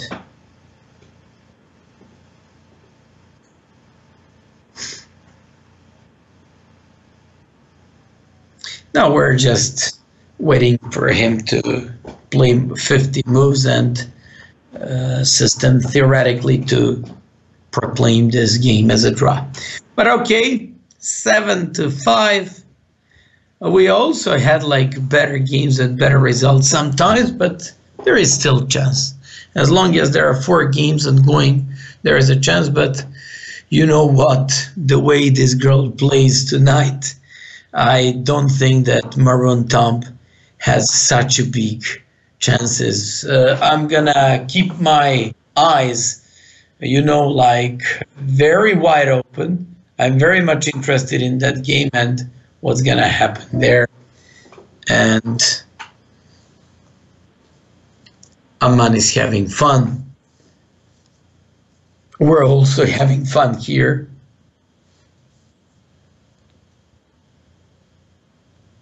Probably, okay, game drawn by 50 move rule without moving pawns for more than 50 moves.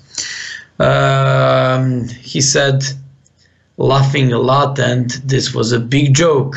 Okay, the games has just begun, so let's go. Ivan Šarić against Le Quang Liam.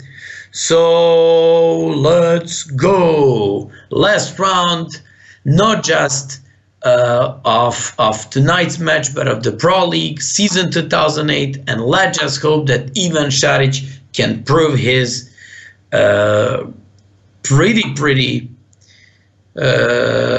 big strength in this game and can do something very, very nice against Le Quang Liam. He went for the advanced variation, for one of the most interesting variations lately, H4, and there we go.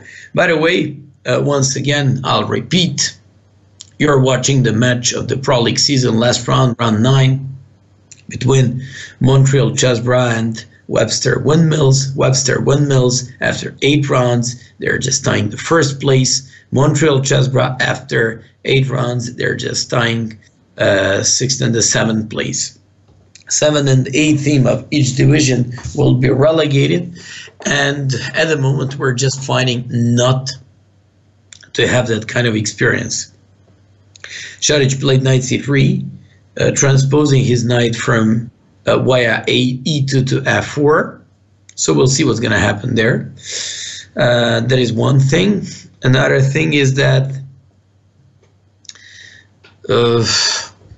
it's pretty important that he's got white in this game, which is very, very important. Also, Eric did a good job because he's just crushed Le Quang Liam, and he's now vulnerable.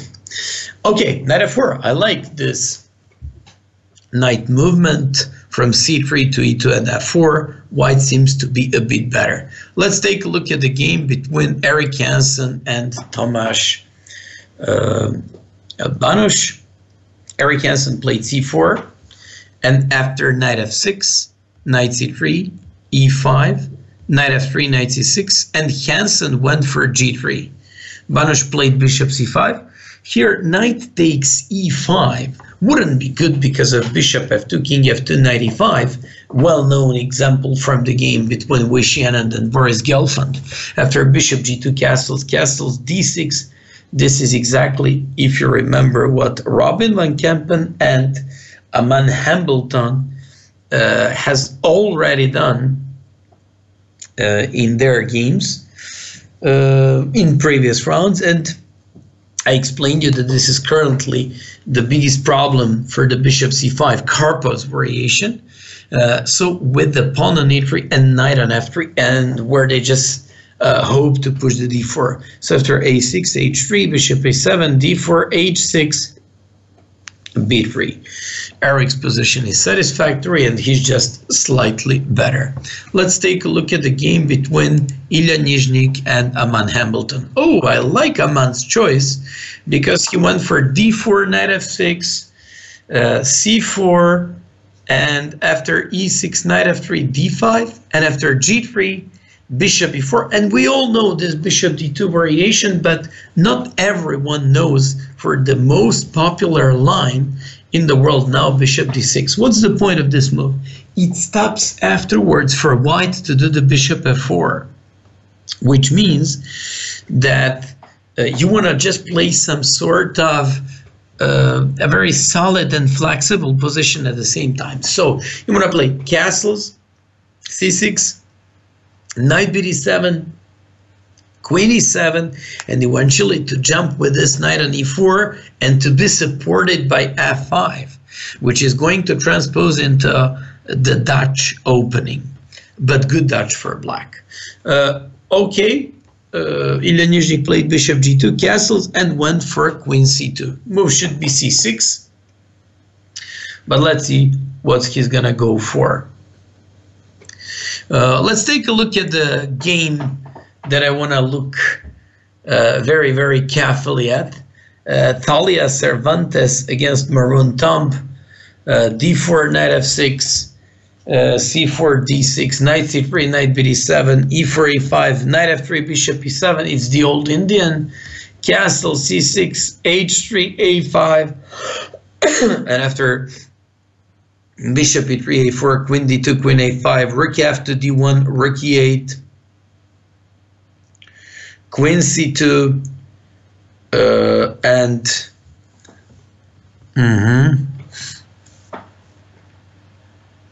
okay, so let's take a look what's gonna happen there. Okay, so let's see what's gonna happen in this game. She played queen c2. It's a normal move. Somebody said they want to see Thalia's cam. Why do we look at this guy? Because you're on the Chessbrahs channel and we're just following our guys. They should follow their guys and they should have their own webcams. So 94. What is a bit better in this type of situations and positions, no matter what? Simply white has more space and at this moment threatens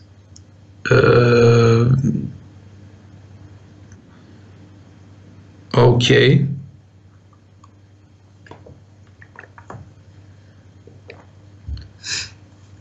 Let's go knight c5, exactly, with the idea of bishop f8 and threatening to take on e4. Okay, nice. Rook a b1, for example, should be the move for white, to go with b4. That would be the most typical thing. Or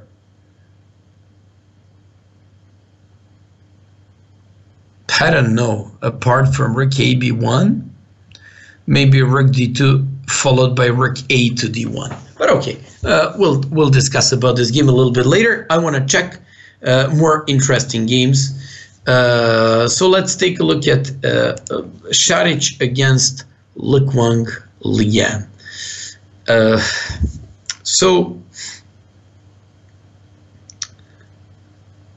Okay, so we were at on the move knight e2, knight f4, 11th move knight f4 for white. C takes d4. I'm just wondering, could Šarić play c3 and do everything the same? Also, I remember once I analyzed one game between I believe it was Michael Adams playing white and Karpov in similar type of position, where Adams captured on h6, and when the rook took on h6, Adams played g3 followed by knight f4, and that rook on h6 was absolutely out of the game. So I think interesting was maybe to play c3, to consider taking on h6 and playing on a bad rook on h6 afterwards. Anyways, so after like c5, knight f4, c takes, knight h5, queen a5, bishop d2, queen b6, knight g7 check, knight h5, and knight g4. Look, Wang Liam is doing nice. I mean, position is getting completely crazy, but I like the way he counter attacks Sharady's game. Nice. This I've been following this guy for like last couple of years. He's extremely strong. For example, I remember in Blitz he used to beat everybody. Also, his positional tactical skills, good results in tournament. He's like really one of the top world players. Okay,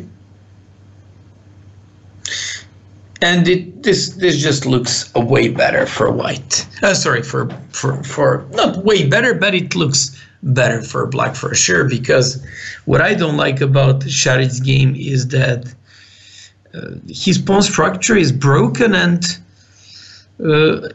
it's black's. You know what? You just have to move the queen, and then it's black's turn, so it's difficult. But okay, game is just a bit better for black, if it's any better. Eric Hansen against Tomasz Banosz. Let's move on to that game, and let's move on to the position where Eric played 10th move b3, e takes, knight takes. It's interesting that Eric decided to take by knight. Why did he decide to take by knight? Because this way he's just open up the bishop on g2 and pressure the knight on c6. So after knight d4,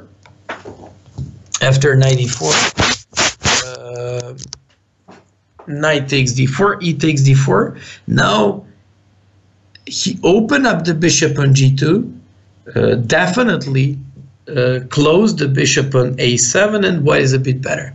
After rook b8 to play b5, a4, rook e8, g4. This is a nice move, and it should work because this pawn storm and this pawn push could be supported by these bishops on the king's side, all together with queen.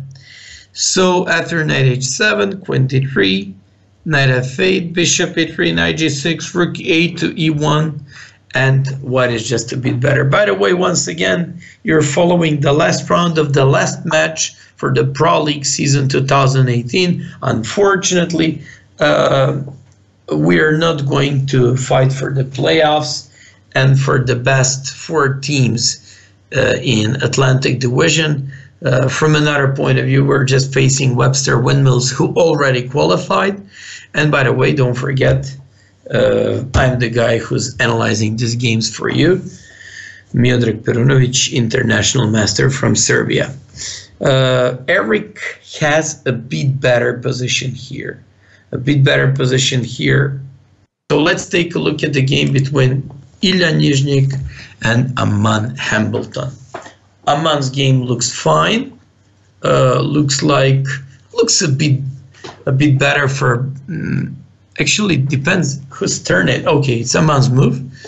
So we're just analyzing 13th move with the long castle, and it's Aman's move. Probably some rook e8 or queen e7 to control the game. I don't see anything better there. So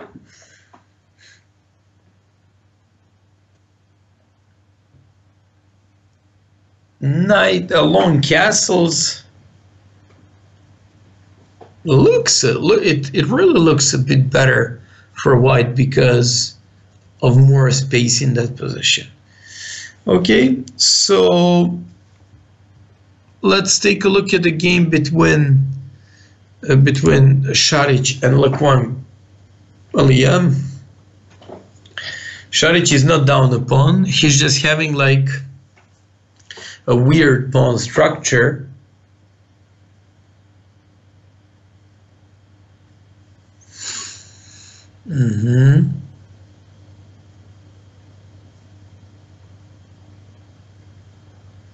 So it's Šarić's turn. I'm just thinking about moving this bishop somewhere. I'm just thinking about bishop c1. But if you play bishop c1, then e5 and e4 is coming. So this is just getting so difficult. By the way, last round we're losing 7-5. And now we just have to do the best we can and to perform way better than before. Erik Hansen against Tamás Bános. Erik played the last move, bishop d5.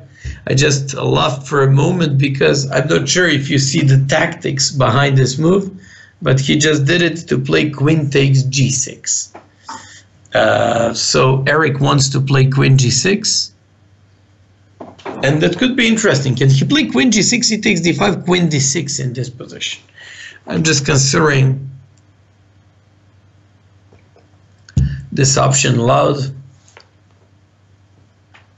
Yeah, could be. So if he plays like queen g6, c takes d5, queen d6, but okay, I like more black's game, even though they're down a pawn, because our pawn structure looks like a Swiss cheese. Okay, so c6, this looks okay for black, unless Erik has something crazy with queen g6.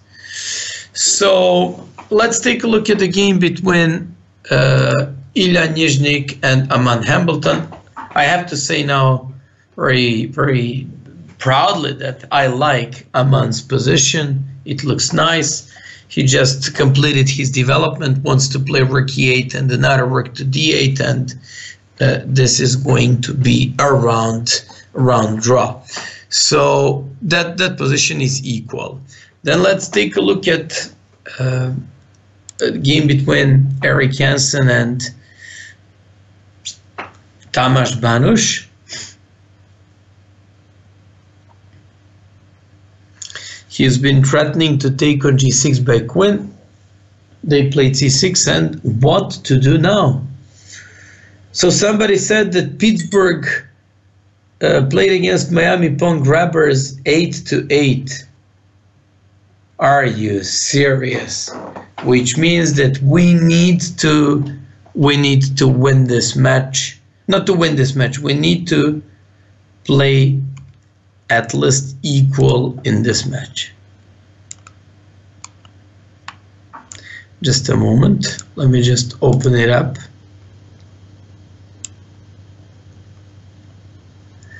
So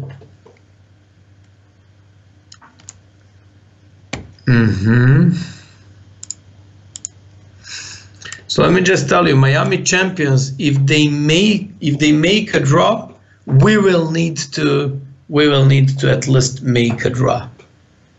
That's crazy, and that's gonna be very difficult to take like a draw in these positions against these players. But okay, anything can happen. In one game, anything can happen. Okay.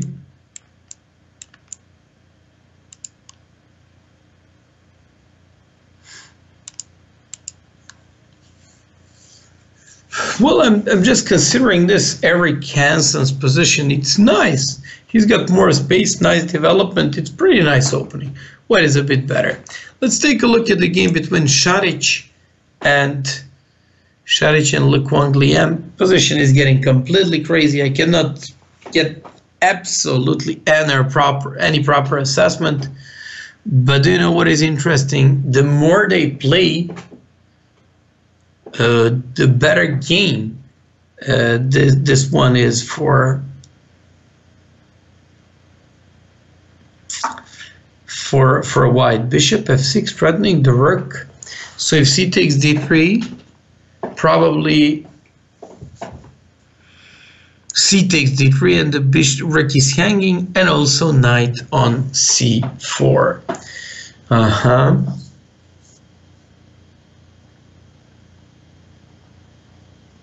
Okay.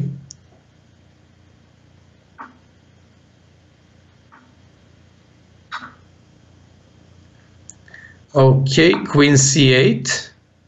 It is getting very complicated here.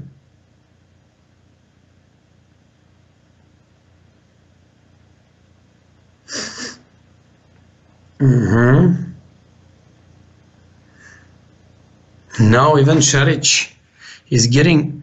Okay, position is completely crazy. I mean, even though he's up in exchange,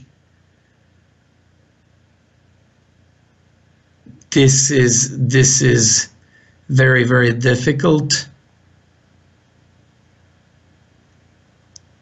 So probably he would have to play some queen g4 here to bring the queen back. But what if rook g6 in that case? No. No queen g4. If he moves the knight,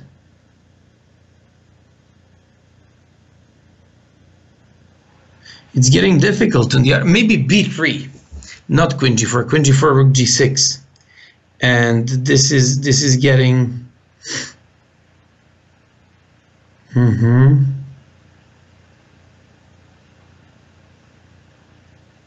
Queen g6, queen g4, rook g6.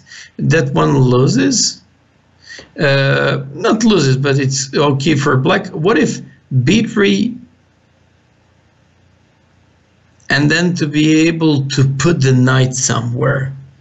Maybe, yeah, b3, somebody said knight d2 followed by knight f3. This is getting crazy. Okay, now the more I look at this position, the more I like it for Le Quang Liam, even though Šarić is up in exchange. Okay, let's take a look at the game of Hansen once again, and we're just analyzing the last position. The match is going very, very it's very intense match, and we just need to make a draw, which means we need to win this. We need to win this round 3-1 in order to tie this match and equalize it, but it's gonna be difficult.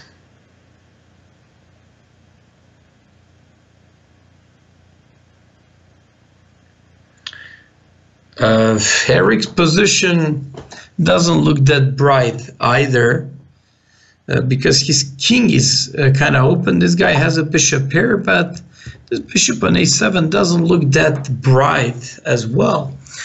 So if I had to choose the side here, no, I would say this is completely unclear. Completely unclear game. Okay, let's take a look at the game between Ilya Nizhnik and Hambleton. Game drawn by agreement. Game drawn by agreement, which means that we need 2.5 points more, which means Šarić has to win. Let's take a look now at the game between Talia Cervantes and Maroon Tomp. So position is unclear, obviously, with mutual chances.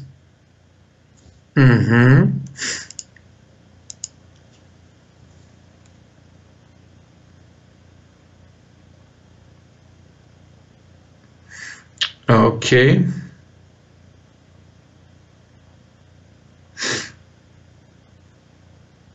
So in this position, for example, b4 should be the move for white sooner or later, and after a takes, okay, these positions always look tiny better for white, and it's okay. So black probably should wait for b4 to take on b3 and bring the queen back to c7. But okay, position is unclear. We're gonna keep following this game. It's very interesting. let's take a look at the game between Šarić and Le Quangliam. King h7. King h7. What if... Oh, I was about to say, what if Rick after e1? But in that case, they just have knight f3 check, and they're just... Le Quangliam is winning. Le Quangliam is winning in this position. Šarić is coming up with some tactics, trying to trick him, but it's going to be difficult. Le Quangliam lost to Hansen. Hansen always has some nice wins against good players, but unfortunately this year he was, unlike other years and unlike in the past, he was a little bit, not a little bit, he was very unstable. Hambo as well. He occasionally makes good results and good games, but basically this year wasn't like in the shape from the last year. If you remember, he drew Carlsen. Okay.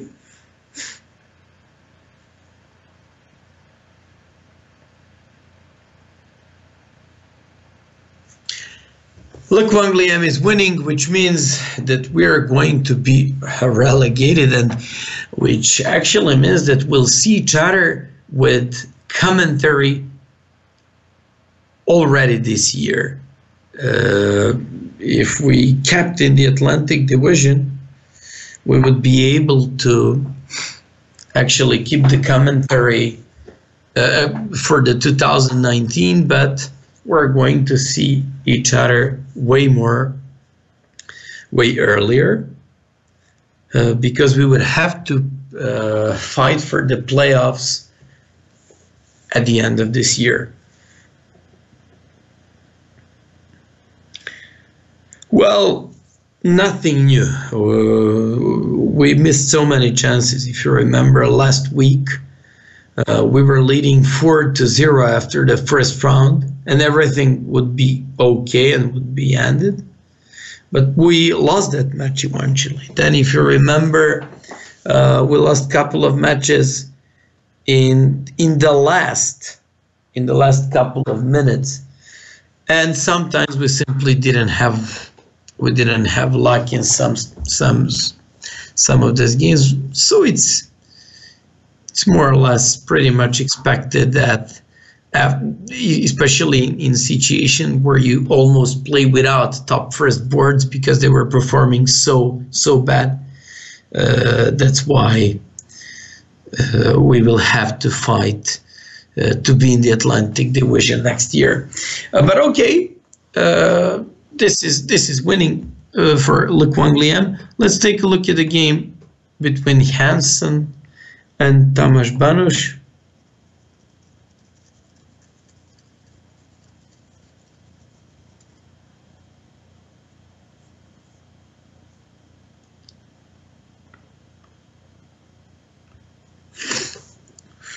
So I'm just considering what if bishop d7, but in bishop d7 I see bishop f6.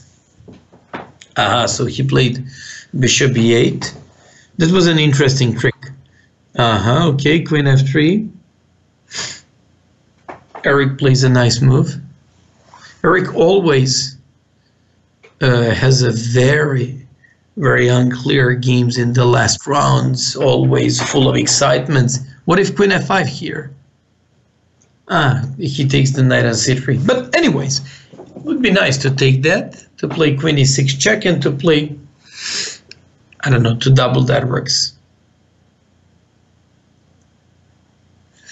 Okay, so it's Hansen's move. Will Eric take on f5?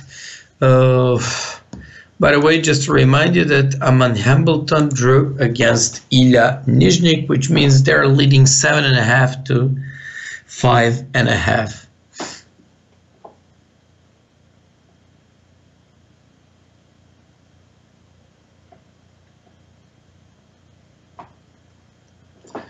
So Eric is probably thinking about the most forcing line here. What happens if queen takes on f5? Queen takes f5, queen takes c3. Do you know what is interesting in that case? Maybe a rook e3 followed by rook g3.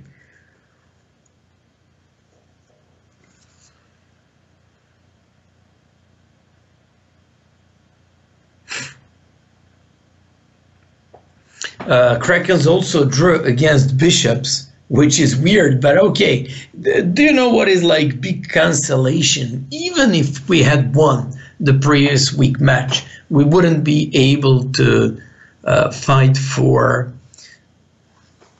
the top places, and we wouldn't be able to qualify anyways, because our team had like 2 more points, and that would be useless. Okay, so let's take a look at this one. Probably rook to e3, yes, we spoke about this. And now an interesting idea could be king h1 followed by rook g1 and doubling this rook somehow.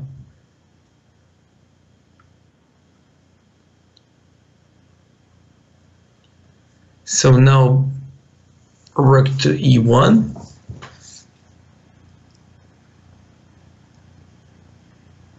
And bishop d6 would be threatened because a rook takes e3 does not work because of queen c8. Well, Eric should play queen g4.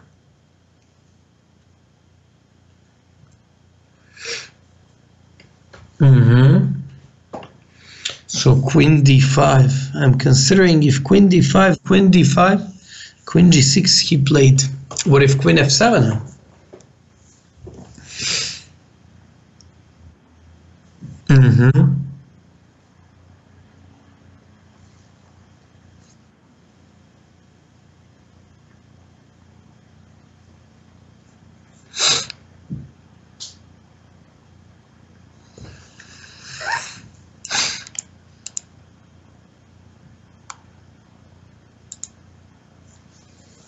So, you know what? I've been just looking at some ideas here.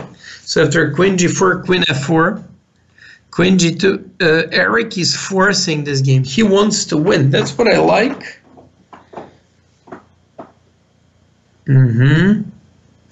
So queen g2. Somebody asked me if I was crying. That was a good one. By the way, he was threatening rook bishop f6 in the previous position.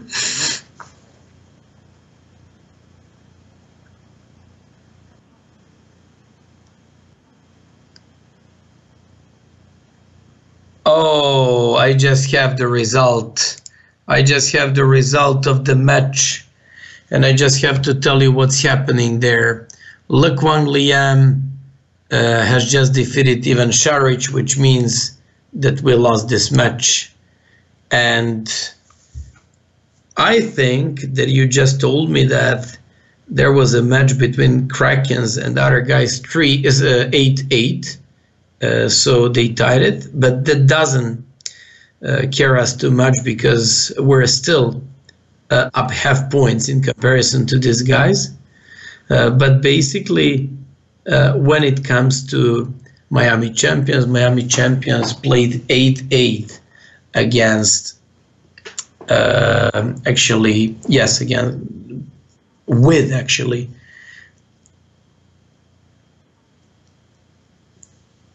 what's the name?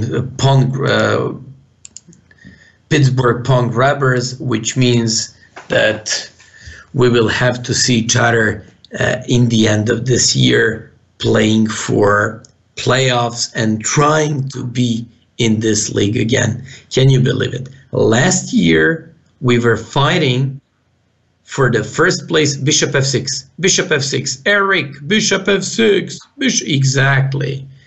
It was craving to be done, and that was checkmate. So nice. Eric won all the most important last games against Akobian, against Tamas Banush. Eric usually wins. Once in one of the previous matches, when I said Eric never loses the final game, that's the only game, important one, that he lost. So basically I curse him that one. We don't know what was the problem. Was it because somebody else cursed us? Was it because we simply didn't have like players on the top boards in a good shape? But basically, I just want to say we're officially going to be relegated. Unfortunately, that's the way it is, but it's not the end of the world. We'll just come back even stronger. Let's just take a look at the last game. So the last game should be the game between Talia Cervantes and Maroon Thumb. This should be a round drawn with these two knights. Why king to d3? Why not king to f4 and king to g5 to go after the pawns?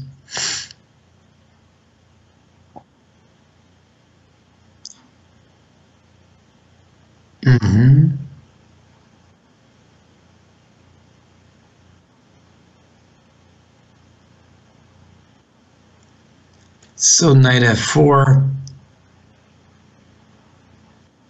Well, Maroon found a way to start pushing these pawns. Maybe not 96, maybe to push b2 and to go with the king. The draw was 92, knight takes b3, and because king was so close to the pawns, to go king f6. Now Thumb is winning.